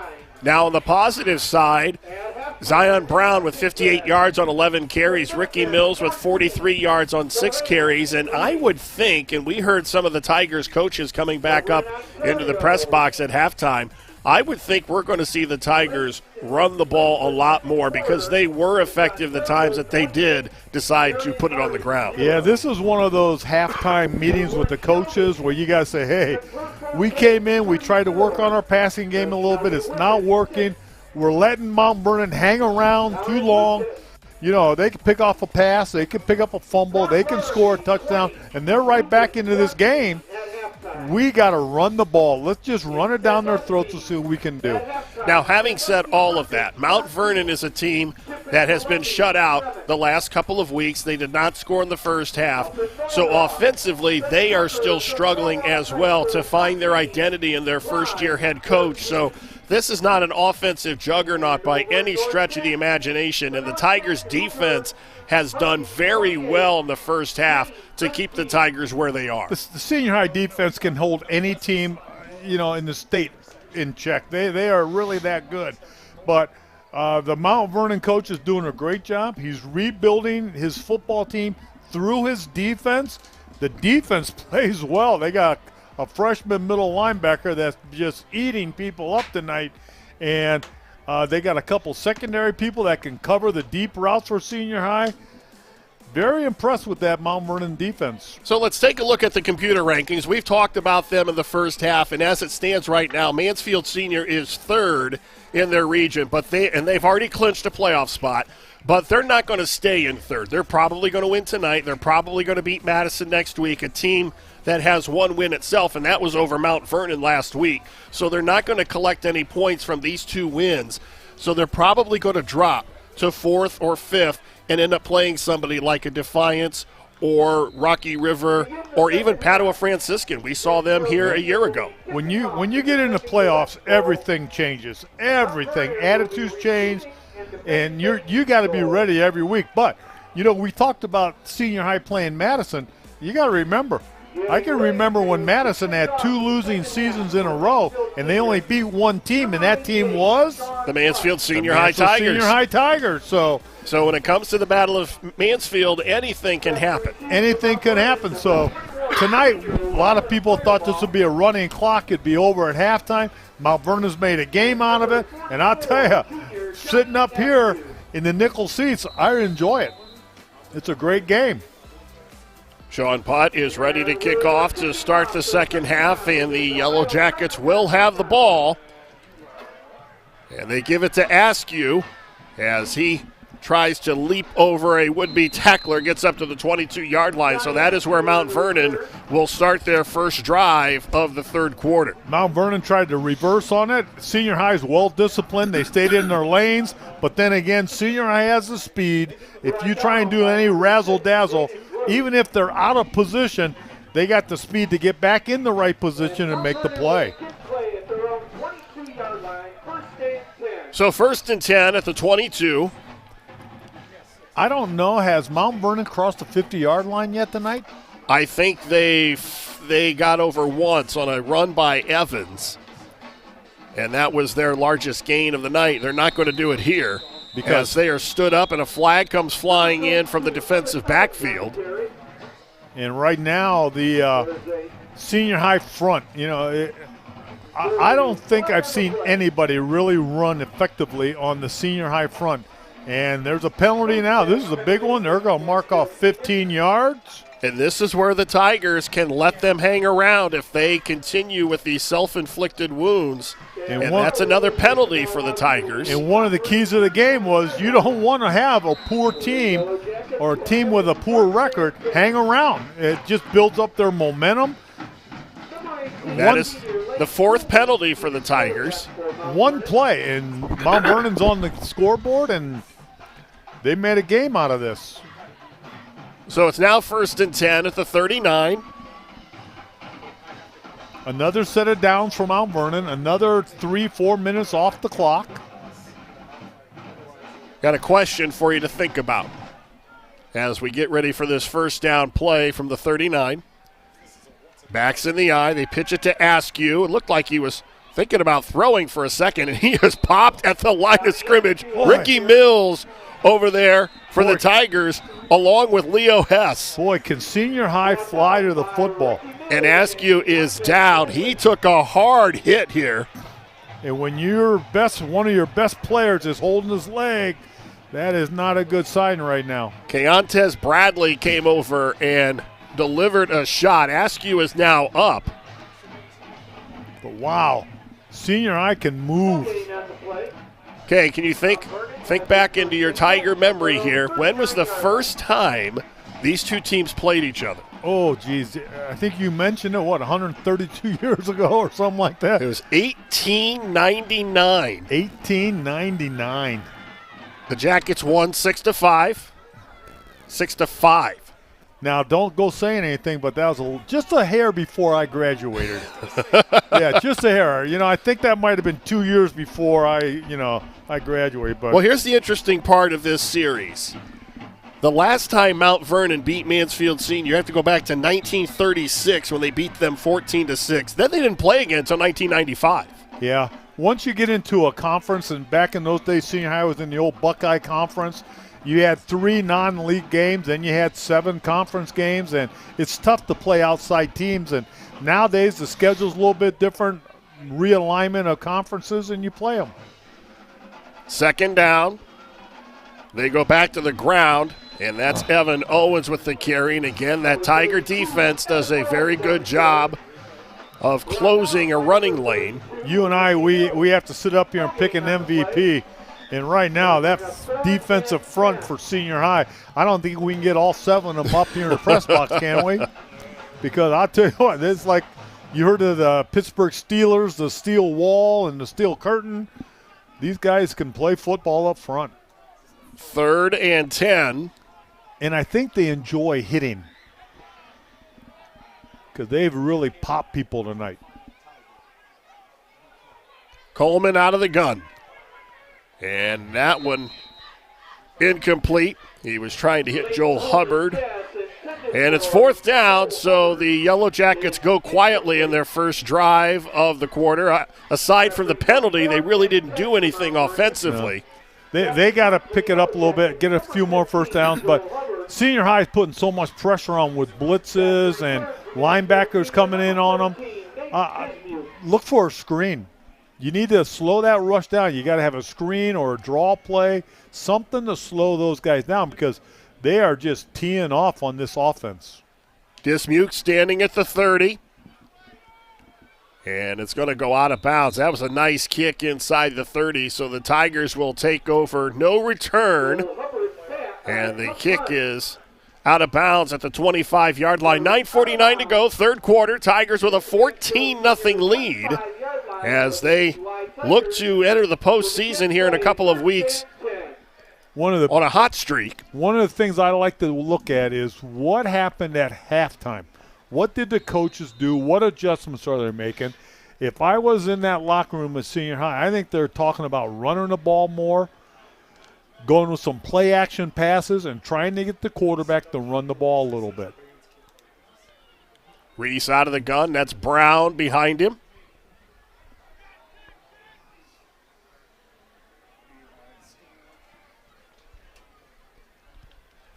They stay on the ground. That's Brown, and he is upended by Jake Taylor, the sophomore. Now, that was one of the big plays for Senior High in the first half. They got most of their yardage on that exact play.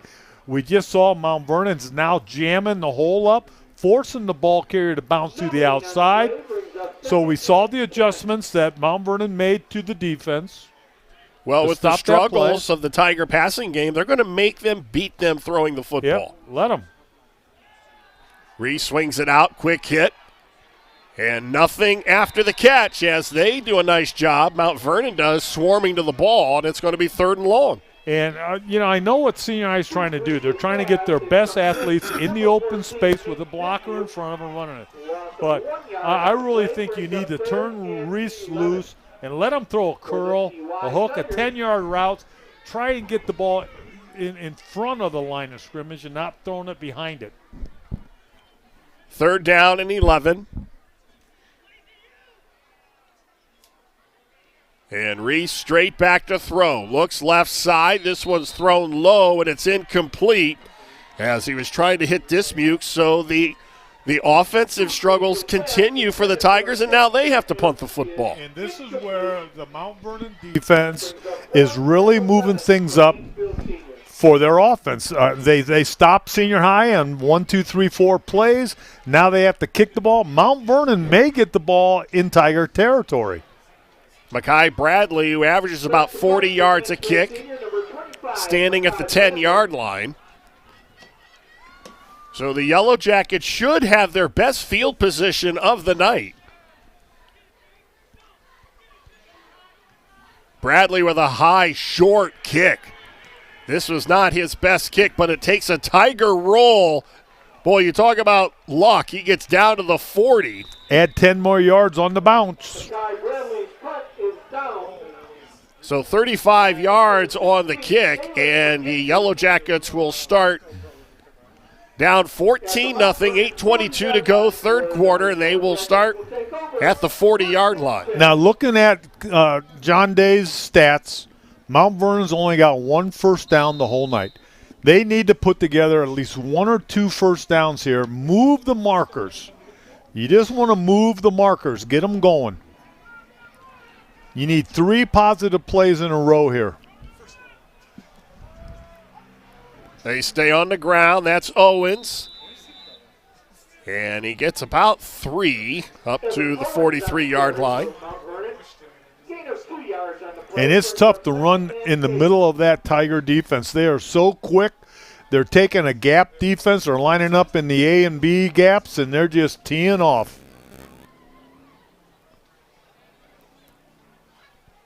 The thing I like about Mount Vernon so far, they're in no panic. They're just getting better and better as the game goes on.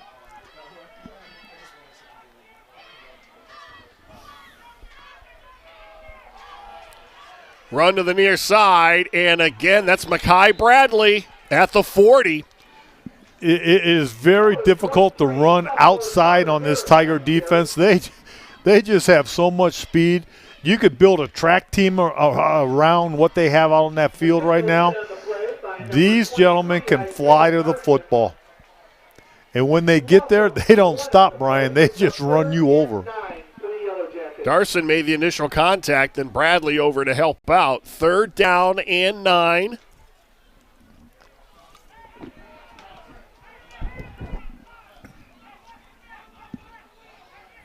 Now Coleman backs into the shotgun. And he throws behind his intended receiver. That was Drew Mundy, the tight end. So the Yellow Jackets with a golden opportunity, and they go quietly. 1, 2, 3. A lot of teams have gone quietly against this defense. So Joel Hubbard will kick it from inside the 30. And Dismuke standing at the Tiger 30. And a flag is down. Actually, it was Bradley, Keontae Bradley. I think Senior High might be called for too many men on the field. They didn't get off the field. Mount Vernon comes up, has a quick punt. Might have caught him. There it is.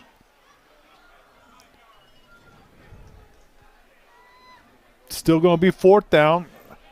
Mount Vernon came out and they punted really quick. Senior High didn't get their players off. They had more than 11 on the field. Cost them 5 yards. You go for a fake here?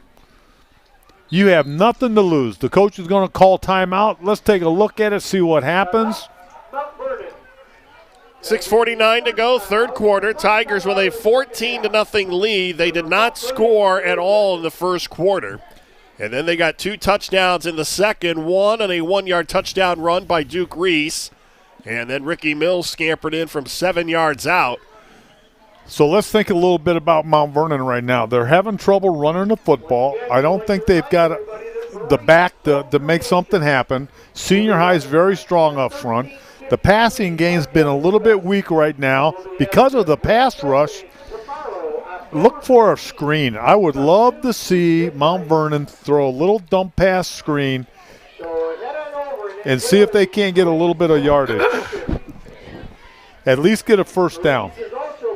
Chokey Bradley is having a very animated conversation with the officiating crew. I don't know what he's upset about. I think when you're on a timeout, your team's allowed to come to the sidelines. You cannot go out there. And I think he went too far in the field. The officials more or less said, you got to back up. And he was not happy about that. He is still barking on the near sideline. 4th down and 4. Big play for Mount Vernon. They're going to go for it. And here come the Tigers. Look left side, and it would have been a 1st down if the pass would have been thrown a little bit lower. Coleman trying to swing it out on the right side. It goes incomplete, and the Tigers take over on downs. So. And again, big pass rush. Big pass rush. A lot of pressure on the young team. Throws it high. So the Tigers will take over at the Yellow Jacket 46. And this is where the Tigers got to establish something. You got to come out. I believe you just got to run it down their throats. You got to take what you've been doing the best and just run it down Mount Vernon's throat, right up the pipe. Here we go. There's Brown. Bounces to the outside. Another flag is down. Brown is still on his feet. And he goes down at about the 20, but let's see what the penalty marker is. This is a holding penalty on Senior High. Boy, they just continue to wipe big plays off of the board. You take 30 steps forward and you march back 10. Tiger fans are not happy about that call. And we're high up in the dome a half mile away from the field, and I didn't see it. So that's a big penalty. That marches the ball all the way back inside the 45. And they need to get down to the 36 of Mount Vernon for a 1st down. And if I'm Senior High, I still run it. I still run the ball. Same play as before. There it is. And there's another hole, and Brown is finally tripped up at the 45-yard line as he was wrapped up by Caden Reeves. They've run that same counter trap. They're pulling the backside guard. He's coming across, kicking everybody out. There's a natural hole there, and Senior High has the backs to make something happen. And You pick up 12 yards on a run play like that. Do it again. Do it until Mount Vernon stops you. 2nd down and 8. They stay on the ground, and this time Luke Hubbard blows the play up. Outside as he wrapped Brown up after about a yard gain. Outside linebacker said, no. We're not going to let that happen twice, and he steps inside. But what that does, that opens up the outside. He's going to be getting nosy, looking inside. Look for somebody to keep the ball or a counter and try and go outside. But again, senior high, you got 3rd down and 8. You only need 4 yards. Run the ball, get your 4 yards, and then get the 4th down. 3rd and 7. Reese again back to throw. It's caught, and this is a 1st down. That's a big catch by Elias Owens. That was a great catch. It was right up there. He had to turn his body around. He made the grasp on the sidelines. Nice throw by the left-handed quarterback. That's what I like to see. That's a nice pitch and catch between Reese and Owens, and it keeps the drive alive with 5 minutes to go in the 3rd quarter. Ricky Mills.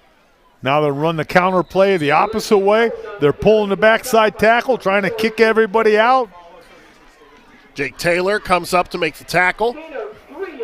And a pickup of almost 4. We'll call it 2nd and 7. Senior high offensive line slowly taking care of the line of scrimmage now. They're opening up a few seams.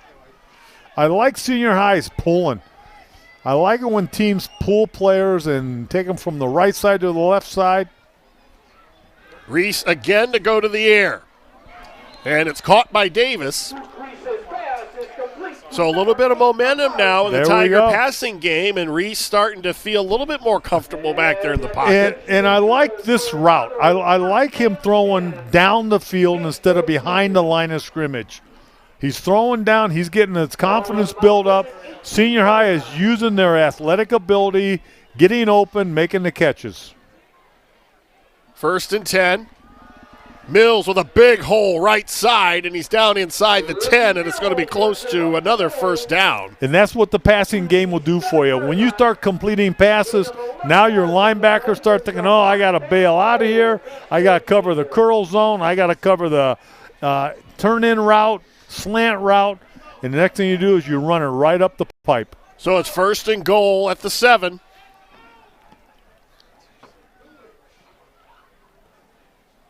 Mills bounces to the outside. He gets into the end zone for a touchdown. So Ricky Mills, for the 2nd time tonight, gets into the end zone.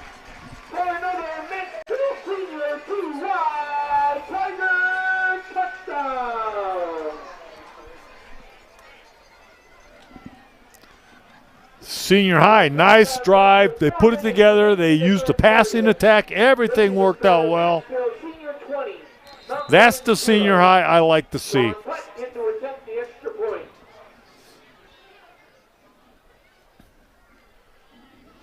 Putt on to attempt the extra point, and there's movement all over the place, and Putt picks it up and runs. And one of the Tigers a little slow to get up. Offsides, Mount Vernon's going to move the ball forward. Senior high go for 2 here.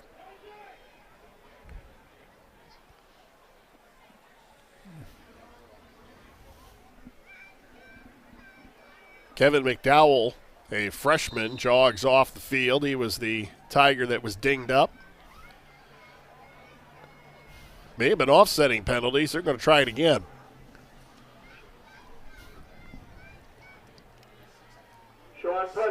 Kick is up, and it is good. Tigers with a 21-0 lead. We'll be back to Arlin Field after this.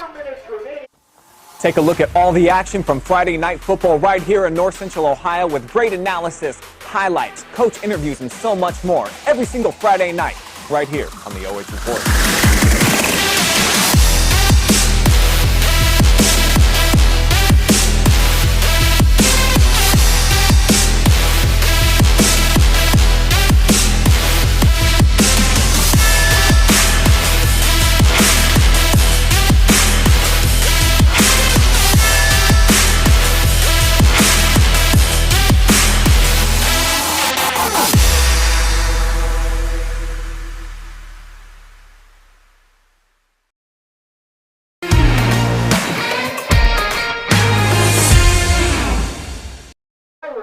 Tigers with a 21-0 lead, 4 minutes to go in the third quarter. Ricky Mills with his second touchdown of the night.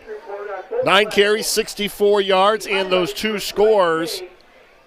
And the Tigers starting to put a little bit of distance between them and the Yellow Jackets here in the third quarter. Tonight at 11:30 p.m. exclusively on the OH Report.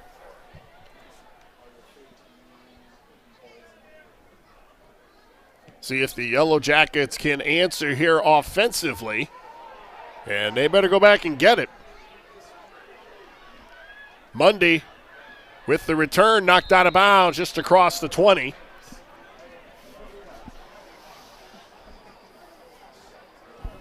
Mount Vernon still only has 1 first down in the game.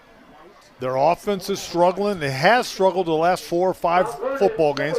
When you have a young team, a new coaching staff, a new system, you're going to struggle. You rebuild your football teams through your defense. Let the defense get tough. And for a while, Mount Vernon, they were tough. They held Senior High to 14 points over 2.5 quarters. Senior High pops onto the scoreboard now. See if Mount Vernon can get a first down in this series. They go back to the I formation. And a throw to the far side. It's going to be caught, and a flag is down as Hubbard comes up and makes the reception. And let's see if it stands. It was Jayante O'Brien on coverage. Looked like an interference call on Senior High. You can't play the man, you got to play the ball. A nice throw by Coleman. Just put it up there perfectly. That's like the pro pass, the comeback pass. He stopped, came back, picked it up. Mount Vernon has it first and 10. So 1st and 10 for the Yellow Jackets at their own 47.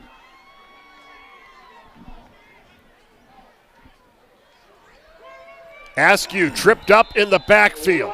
Ricky Mills blows up the play.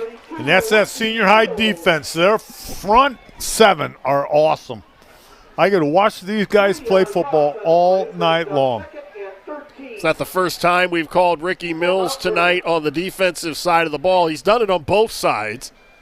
And the thing that gets me, you said on the defense side, but he is penetrating, getting across the line of scrimmage, tackles for loss. He's got 6 tackles on the night. And again, nowhere to go for Askew. He tries to go up the middle. Makai Bradley in on the stop, along with, again, Ricky Mills.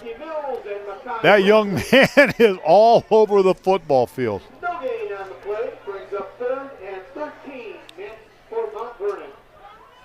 If Mount Vernon has a screen play, I'd like to see them try a little bit of a screen play to slow down this Senior High front, because Senior High right now, they're going after the quarterback. They're just getting knee-deep penetration and blowing things up. Askew now lining up as a receiver on the near side. Coleman back to throw, looks again right side, and O'Brien on coverage, and they're going to get him for pass interference as he forced Hubbard out of bounds. Pushed him out of bounds. It would have been incomplete, and they would have been off the field, the defense, but I think they're going to stay, and that's going to be a first down for Mount Vernon. Yeah, he just got a little help going out of bounds. Yeah. So a break for Mount Vernon with 2:05 to go in the quarter, and they are now at the Tiger 41-yard line. And one of the great things about Arlin Field is that there's no track around it. So your fans and everybody's basically right up on the field. So everybody's got a great view. I just love playing football here at Arlin Field. Backs in the eye. And again, movement on the line. And again, Ricky Mills in the backfield blowing things up. That young man. I know why now our producer is so excited. I forgot he went to Mount Vernon. Yeah, that's right. That's right. In fact, here's something that'll blow your mind. He is actually a distant relative by marriage to Paul Lynn. Jeez. It just keeps getting deeper and deeper up here. Now, our younger audience is like, who's Paul Lind? Yeah. Ask your parents who Paul Lind is. Oh, nice play. Dumped it off. Coleman dumped it out, and it's incomplete as he was trying to hit Aiden Kennedy on a rollout. It's a tough pass for a young quarterback. He's going to his left, trying to throw back, and he's a right-handed quarterback. And it's tough when you got players in your grill. You got people running you down from the backside, and senior high just has a little bit too much speed. They're going to cover everything in the flats. They can get there on a dime. 2nd down and 15.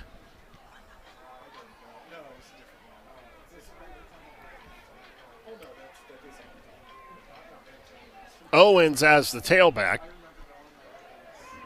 A quick hit to the outside. It's going to be caught.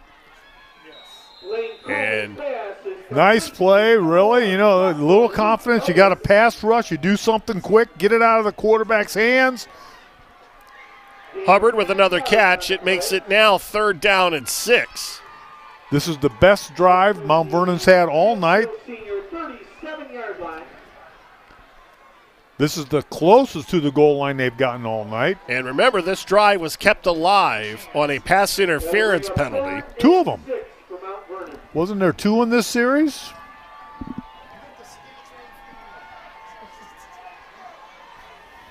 Coleman now out of the shotgun. And forced to take a timeout with 1:07 to go in the quarter as the play clock was about to expire. And yes, as you mentioned, this is the best drive so far for Mount Vernon here in the 3rd quarter. And at this point of the game, you just want to keep things simple. You don't want to mix things up. There's the problem. He's shaking his head. This is what Coach thinks is the problem with the Tigers' offense is they put the Tiger in a skirt. Yeah, back in my days, it was a Tiger. It's a tutu. That's right. Skirt, tutu. I'm not even going to go there, gentlemen. I am not going to get any phone calls. I don't want any letters. I didn't bring that up. But back in my day, the Tiger was a Tiger. What is it now? Well, I don't. Tiger with a tutu, I guess. I don't know. 1:07 to go in the 3rd quarter. And the Tigers with a 21-0 lead. Mount Vernon with a 3rd down and 6 at the Tiger 37. Putting a little pressure on the Tiger defense. You're in 4-down territory for Mount Vernon. Coleman now back up under center. Getting to the fullback, and again, Mekhi Bradley wraps him up as soon as he grabs the ball, and it's going to be a loss of about 4 on the play, and it'll be 4th and 9. And I would guess that the Mount Vernon offense is going to stay on the field. Yeah, this is your farthest penetration you made in the Tiger defense or offense. You just want to keep going, see if you can't accomplish something. It's 4th and 9. You know that front's going to be tearing off. You're going to have number 32 all over that quarterback. You've called his name all night long. I'll put money he's on the play again. 4th and 9.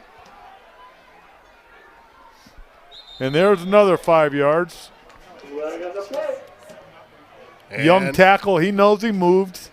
But when you have a player across from you, Ricky Mills, who is that fast, who can get off on that young man sprints out of his stance. And you're shaking. And you want to get as quick a start as you can. And so when he flinches, you're going to flinch. Defense is allowed to flinch. Offense cannot.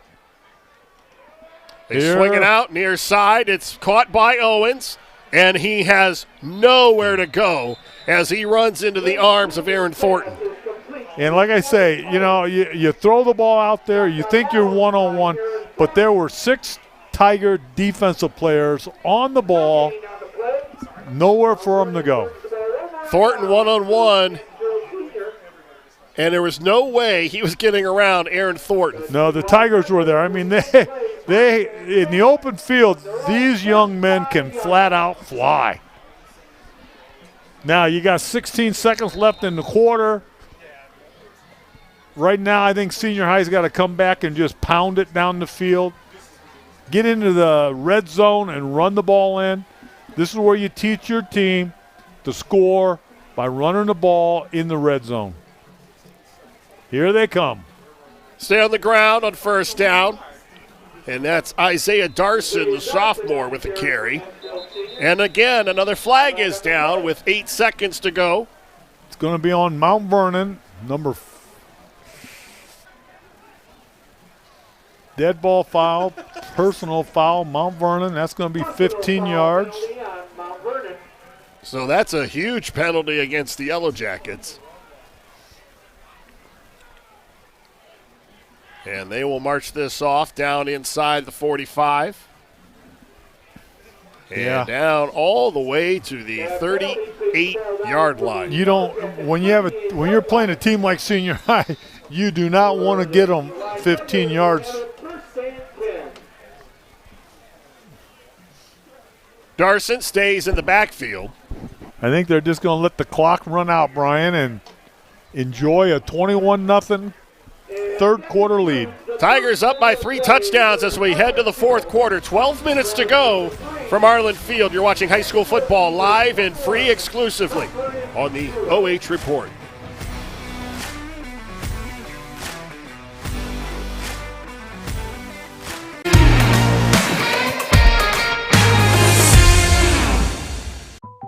Park National Bank treats your dreams like they're our own. It could be buying your first home together, or making a lasting impact in your community, starting a new business on your old stomping grounds, or reimagining your current one to keep up with the times. No matter your financial goals, at Park National Bank, what means a lot to you means a lot to us. I know that I'm not Park's biggest customer, but I'm treated just like I'm Park's biggest customer.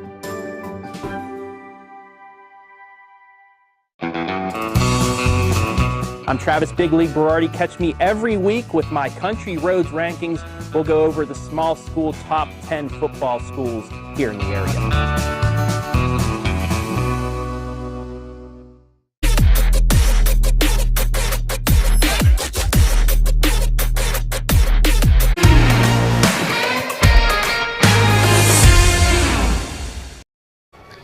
The Tigers 12 minutes away from win number 601.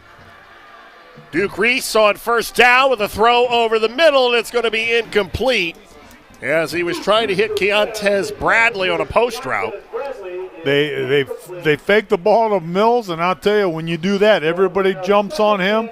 Reese stands back, heaves it downfield, trying to get the score right away. Second down and 10.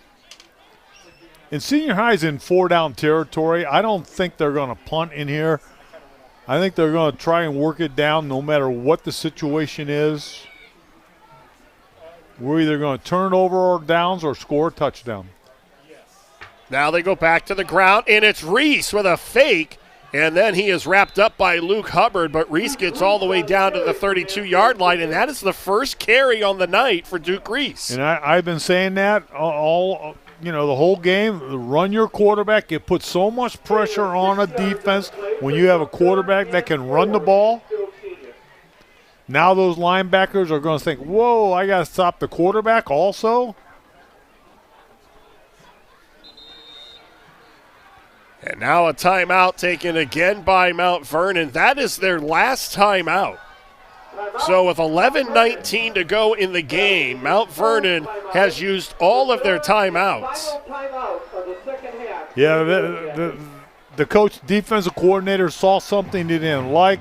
Could be a small adjustment. So instead of giving up a weakness, just take a timeout, go out, talk to your young team, get the men on the same page, and send them back out. To me, the Mount Vernon defense has been a highlight tonight. I mean, they played well. They've shut Senior High down a couple times. 1, 2, 3, 4, and out. They forced them to punt the ball. When you build a team, you build it through your defense. Now we look at the Tigers, and especially as we get close to the postseason, what would you like to see them fine-tune in the next couple of weeks? Well, we've seen it tonight. Their passing game's got to come together because you're going to find somebody that's going to step up and build a wall and shut down your run. Ball's on the ground, and the Yellow Jackets, it looks like they have recovered, and they have. So they turn the ball over for the second time tonight, and they give the Yellow Jackets the ball at the 35-yard line. Yeah, but what Senior High got to work on, I think, their offense. Right now, their offense is struggling a little bit. I really would like to see a little bit more under routes with their passing game. Their run game is fine. Play action passes off the run.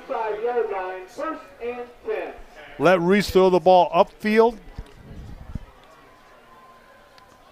Another stop by Mount Vernon defense. Johnny Askew is not on the field. He got dinged up in the first quarter. He got popped big time. And his minutes since then have been limited. Yeah, you're allowed 11. Yeah. Coleman lofts it up again, and it falls incomplete, and he was trying again to connect with Joel Hubbard. And, boy, that was good coverage right in front of us. And Duke Reese. Yep.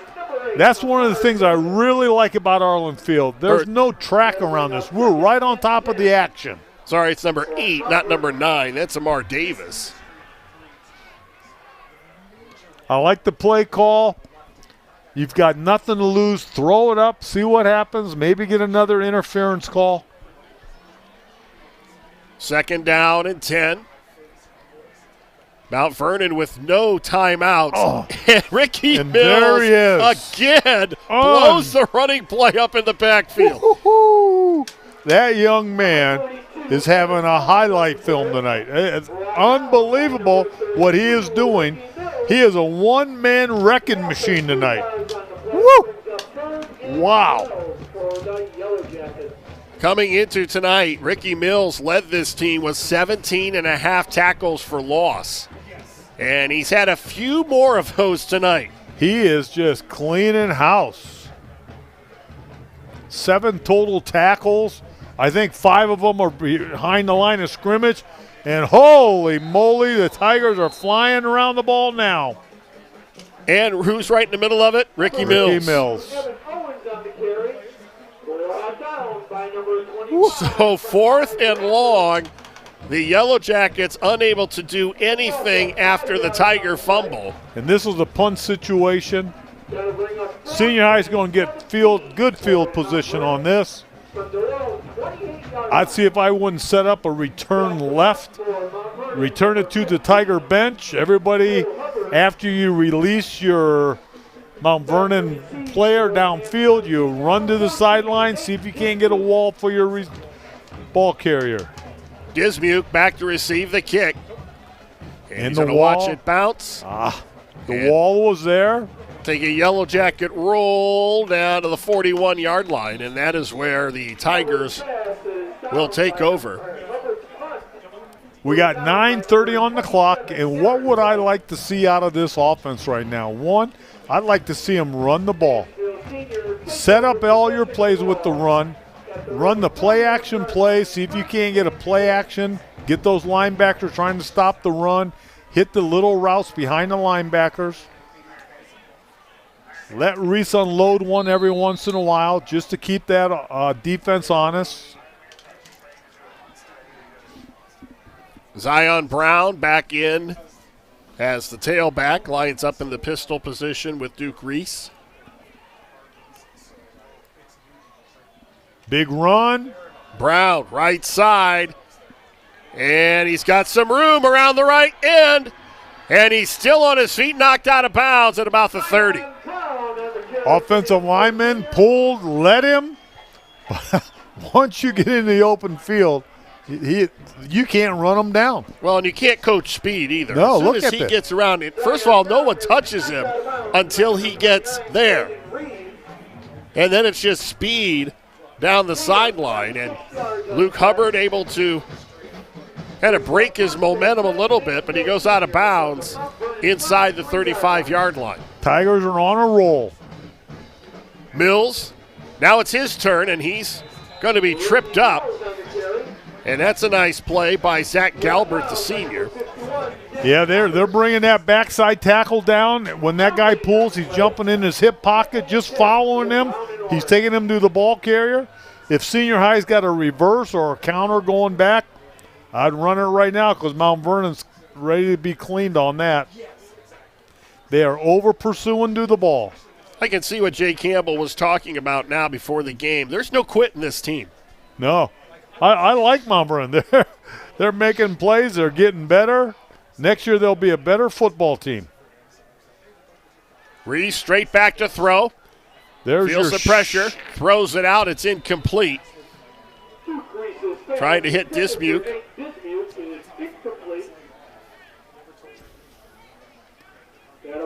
Other than a couple times, Reese just doesn't look comfortable in the pocket. Right. When you're 5 for 16 with only 49 yards total passing and you're getting ready for the playoffs, that could be a problem for you later on. Coming into tonight, he completed 49% of his passes. He's struggling tonight. But I tell you, the man's got a nice arm. He's got a very strong arm. He can throw the ball. But here's their bread and butter. Mills trying to bounce outside, and he makes something out of nothing, and there's flags all over the place. Looks like a push in the back or a holding call. Yep, holding on the Tigers. They're going to bring that back. Coming into tonight, Reese was 290 passing yards away from 2,000. Remember, he played last year. Played in 3 games as a freshman.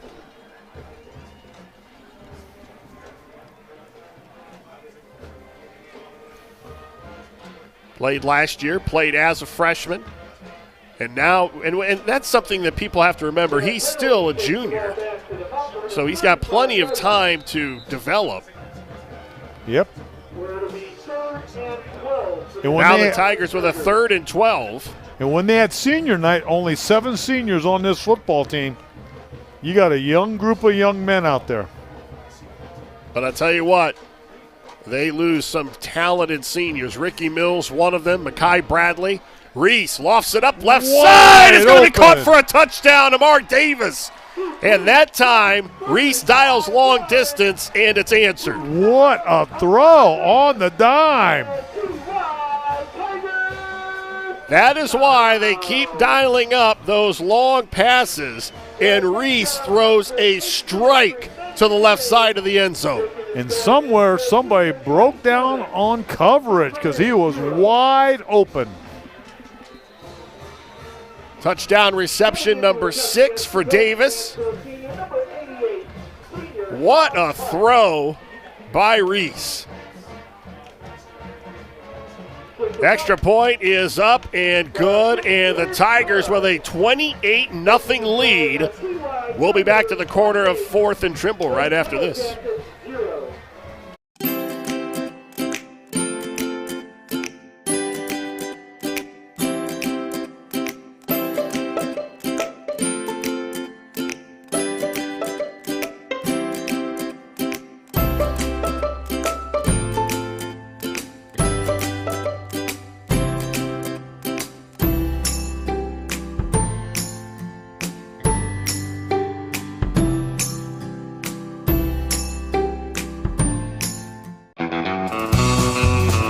I'm Travis Big League Berardi. Catch me every week with my Country Roads rankings. We'll go over the small school top 10 football schools here in the area.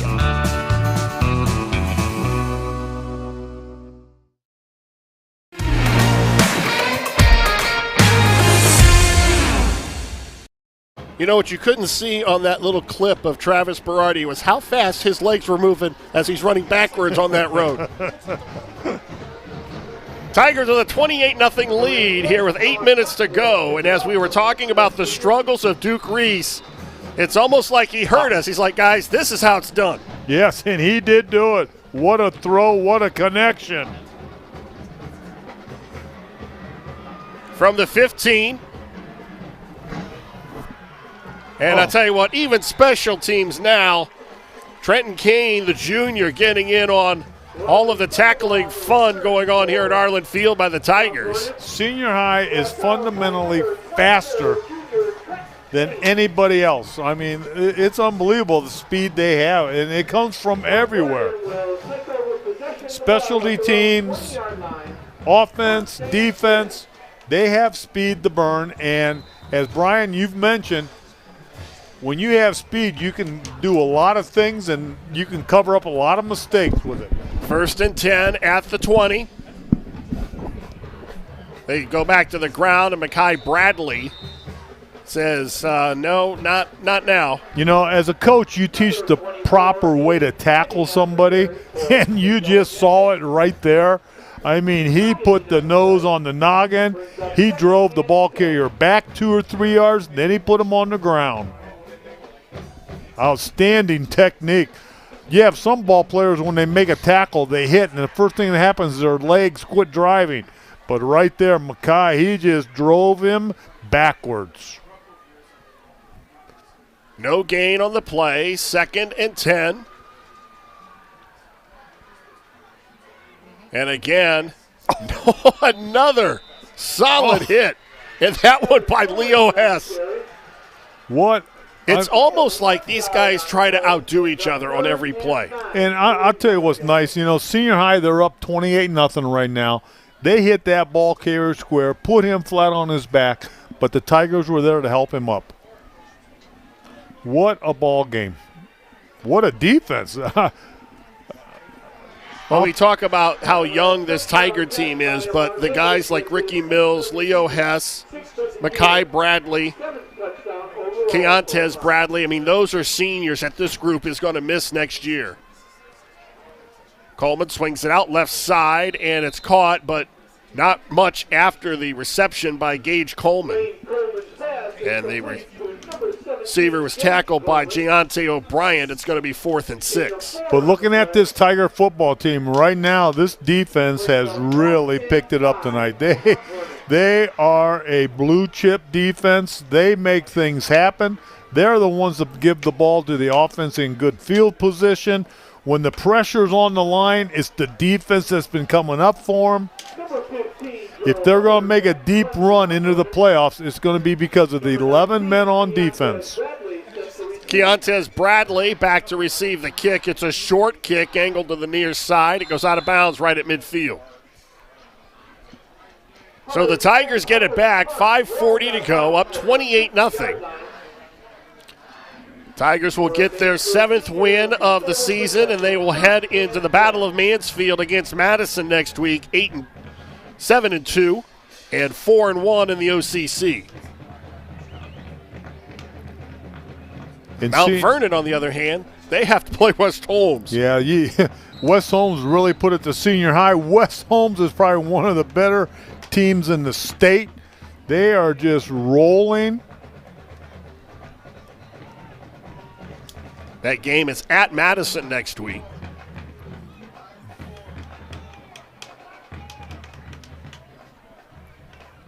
Isaiah Darson in the backfield. That's Bradley. And Bradley with some running room. And he steps out of bounds just inside the 40. Is there anybody else senior high can put in the backfield that's slow? This is unbelievable. No matter who they hand the ball to, they have speed. No matter who gets the ball. First down at the 40.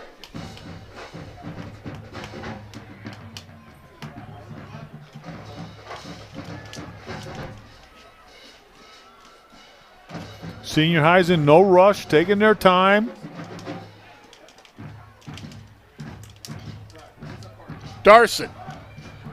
And he's got plenty of running room, gets down to the 25, and it's amazing a lot of these run plays, Coach, where they're not even getting contact. No, they're getting 7-8 yards downfield. Then the secondary's got to make the plays.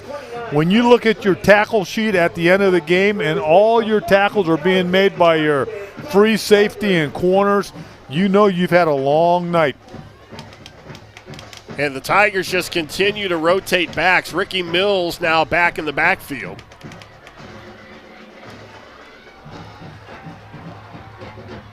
It's been Mills, Brown, and Darson in a 3-back rotation.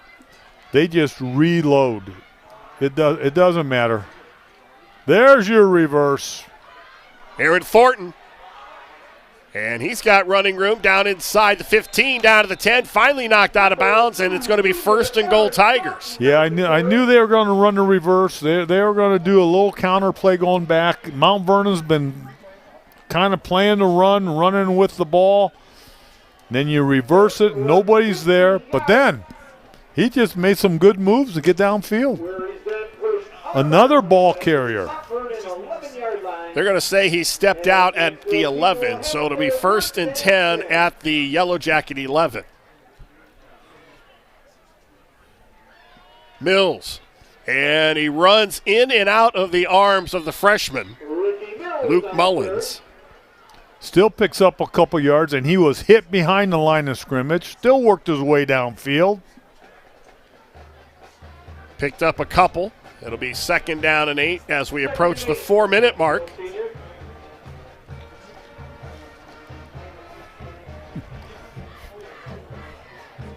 We have to pick an MVP up here. We're getting phone text messages on who it should be. But, hey, when you have a great ball game, you get a great ball game. Reese back to throw, looks into the end zone, and it's going to be caught for a touchdown. Holy smoke, talk about threading the needle on that, right between two defensive backs. Ball hauled in by Christian Javert. And the touchdown is on the board again for the Tigers as they can go up 41-0 here. Actually, no, it's not 40. They jumped 40 points on the board. There we go, 34. There they are. The scoreboard operator wanted to give the Tigers a few more points. I looked up and saw 40. It's like, whoa. Well, that's at senior high math. Putt on to attempt the extra point. They've got a person missing. Here he comes. There he is.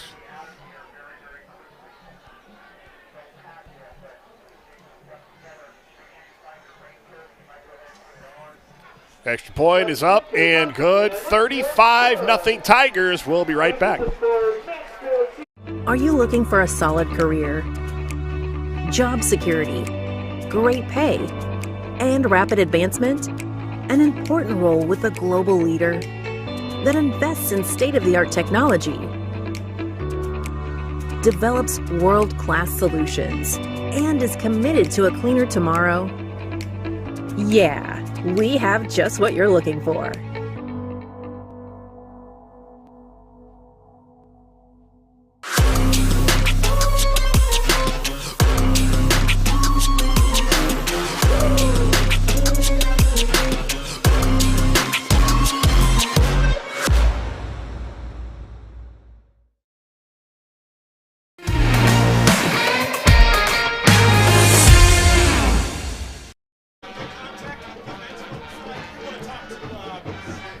We are back here at Mansfield Senior. The Tigers with a 35-0 lead, 3:43 to go.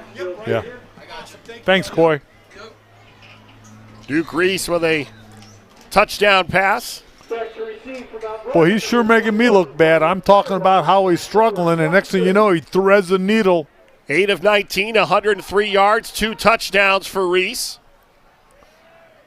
And the return by Fireball up to the 25. So they head into the Battle of Mansfield playing. They lost a couple of games in a row, and then they have put together a nice winning streak here. Yeah, and they're going to make the playoffs. Yeah, you play Massillon, then the next week you play West Holmes, 2 of the best teams in the state. You lose to both of those, and then you're cleaning house with everybody else.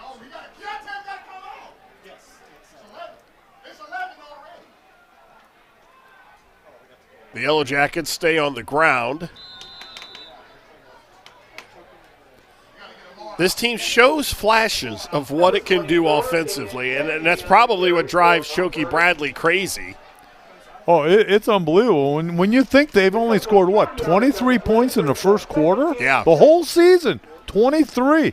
That's let me see if I can do my math This here. is the Tiger math. You got to take your shoes Yeah, off. let's see what happens here. But 23 points, that is not a lot of touchdowns.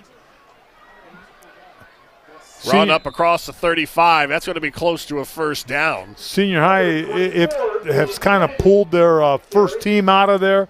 They're getting some of the younger players in there. Whenever in high school football you go up by 30 points, it's a running clock. So the last 3 minutes of this game, the clock will continuously run. We will be out of here in about 2 minutes. First down for the Yellow Jackets at the 36. Again, they will stay on the ground. That's Aiden Kennedy, the sophomore. And if you're Jay Campbell, you just want your guys to play to the whistle. Yeah, and, you know, Mount Vernon, they did show signs tonight. Their defense did two things. But the big problem they have, they're going to go from the frying pans tonight with Senior High, and they got West Holmes next week. Yeah, they have them at home, but I don't think that's going to matter. West Holmes is playing outstanding football. And they shredded Senior High when Senior High went down there. Coleman with a reception to Evan Owens, who West Holmes went into tonight's action 8-0, and they hosted New Philly. So they will probably wrap up the OCC. I like Leo Hess out there being a leader, working with the young players, getting them lined up, being positive with them. Oh, and he makes a big hit on the play after that. Because West Holmes will be done with the conference portion of their schedule tonight. I'm sorry, they actually will play Mount Vernon. So correct, next week.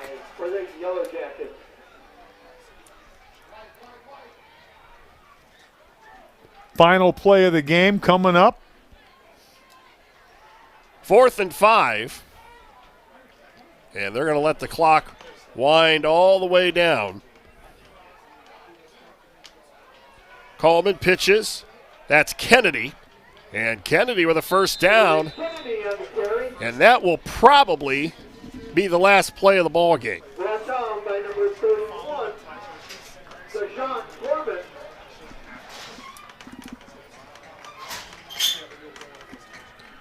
Well, that'll do it. The Tigers with a 35-0 win over Mount Vernon. We'll be back to wrap it up after this.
Happy Halloween.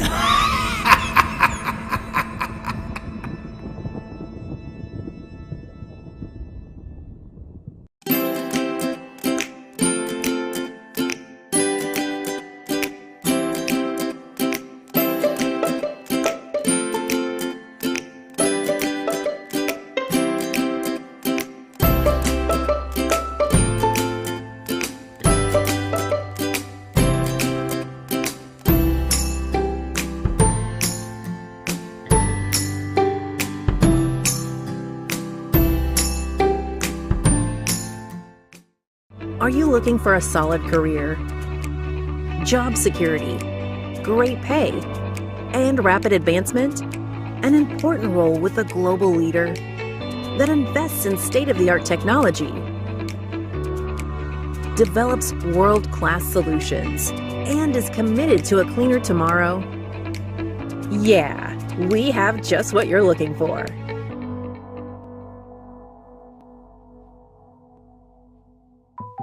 Park National Bank treats your dreams like they're our own. It could be buying your first home together, or making a lasting impact in your community, starting a new business on your old stomping grounds, or reimagining your current one to keep up with the times. No matter your financial goals, at Park National Bank, what means a lot to you means a lot to us. I know that I'm not Park's biggest customer, but I'm treated just like I'm Park's biggest customer. Take a look at all the action from Friday night football right here in North Central Ohio with great analysis, highlights, coach interviews, and so much more every single Friday night right here on the OH Report.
Time now for the Coney Island Diner post-game show. I am Brian Harter along with Bruce Weirich. The Tigers with a 35-0 win over Mount Vernon. And as they say, there were times when it wasn't pretty, but they were able to get the job done, and they will head into the matchup with Madison on quite a winning streak. Yeah, you know, the senior high still got some things they got to work out. They got to get their offense going in the first quarter. I mean, they've only scored 23 points first quarter the whole year.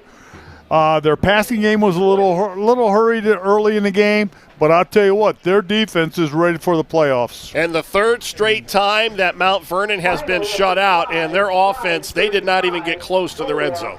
No, and, you know, that's a young team. The coach is doing things right. He's keeping it simple. They didn't run a lot of plays tonight. And you got to give credit to the senior high defense. So that defense of senior high put pressure on Mount Vernon all night long. Let's take a look at the final numbers. And as you expect, there's some large numbers on the side for Mansfield Senior. 207 rushing yards. That's the third straight game that they've gone over 200 yards.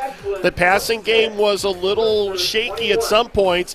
But Duke Reese showed flashes of making some really, really nice throws, especially that touchdown pass. Early in the game, he tried his first two completions where he threw the ball behind the line of scrimmage, you know, and that was okay. But I think Duke Reese, his strength is throwing downfield. The young man's got an arm on him, Brian. They had a couple turnovers, and they had some timely penalties that were, one wiped away a touchdown return. So there's some things as they head closer to the postseason that they have to clean up. Yeah, and that's going to happen. You know, you got to work it. You got to get things going. Now they play Madison, and this is what gets me. You're coming here. This is for hometown Mansfield, Madison Senior High, big game. Scott Valentine's, he's over at Madison right now. He'll turn the program around. He turned the Ontario program around. He turned the Ashland program around. He goes to Ashland University. He gets bored there. He is now at Madison. And take a look in the past. Madison won one game in 2 years, and who they beat? Senior High. Now we're taking a look at the post-game huddle, and you can see that Choke Bradley not very happy. And I'll tell you what, with a 35-0 win, you would expect that they might be, but he is probably talking about a lot of the same things that you've mentioned. There's some things that they have to clean up. Yeah, and they're getting closer and closer to the playoffs, and if you don't get things ship-shape before you get into the playoffs, these teams, I mean, it's a whole different ballgame. They call it the second season, and it's called that for a reason because there are some teams out there, they reach their peak for the playoffs. And if you're on the upswing going into the playoffs, you're doing great. But right now, Senior High is kind of flatlined. You know, they've still got some mistakes. They got some holes they got to work on. But they have the athletes to do it. Mansfield Senior now 15-10 overall against Mount Vernon. They're 6-0 with Choke Bradley as the head coach, and now they have won 8 in a row in the series against the Yellow Jackets. We're going to take a timeout. We'll come back with our player of the game. We'll be back to Arlin Field after this.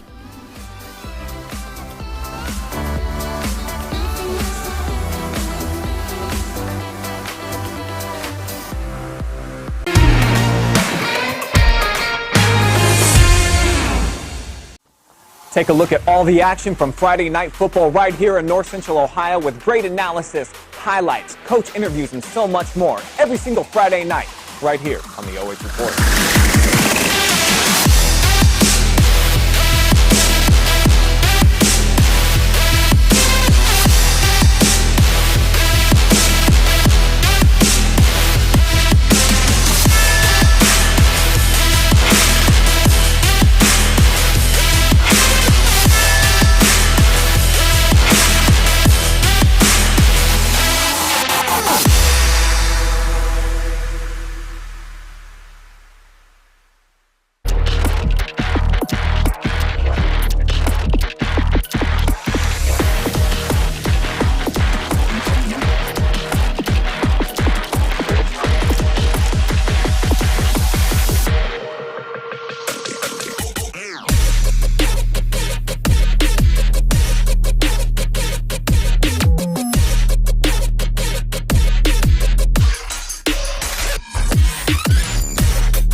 Time now for our OhioHealth Player of the Game. Ricky Mills, 12 carries, 74 yards, 2 touchdowns, 7 tackles, 2 of those for loss, and 1 backflip.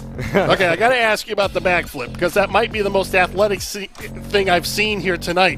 What's the story behind the backflip? So the backflip, I learned it when I was in about 6th grade over at Madison, seeing people doing backflips on the playground, so I wanted to learn how. And then ever since this year, we started winning, and they're like, hit a backflip. So I started to do it every time we won, and I'm feeling good. So is Coach Bradley afraid you're going to get hurt, or is he encouraging? I don't think he's ever seen it so far. everyone, my girlfriend usually takes a video of it, and it's like it's an inside joke with us, and so. So it might be the best kept secret until tonight because we're going to show it. The backflip, it was really cool to see as you're coming off the field. Talk about the game, and you guys struggled at sometimes offensively. Was it just a situation where you were, looking at a team like Mount Vernon with their record and took them a little lightly, or what was it that caused you guys to struggle? I definitely think we were playing down. We came out and we were thinking, they're 1-7, so it's going to be an easy game. We can't have games like that, We preached it all week. Let's treat this as a playoff game, and I just don't think we did that straight off the back. But we learned our lesson, and I think that next week versus Madison, we're really going to take that more serious, and the coaches are going to get us right in the tomorrow here in film, and we'll pay the piper for that. So. Now, you guys saw a lot of things defensively from them, but it seemed like you were able to run the football, especially early. Yeah, we knew we were going to be able to run the football. We just wanted to get our passing game there, and it took us a while to get the passing game going, but you can always lean on us running backs. We have Isaiah Darson, me, and then we have Zion Brown. I think Zion rushed for maybe 90, 97 yards or something like that. So we got a lot of guys in the backfield that can make a play, and we had Jameer Petty. He ended up getting hurt with his collarbone.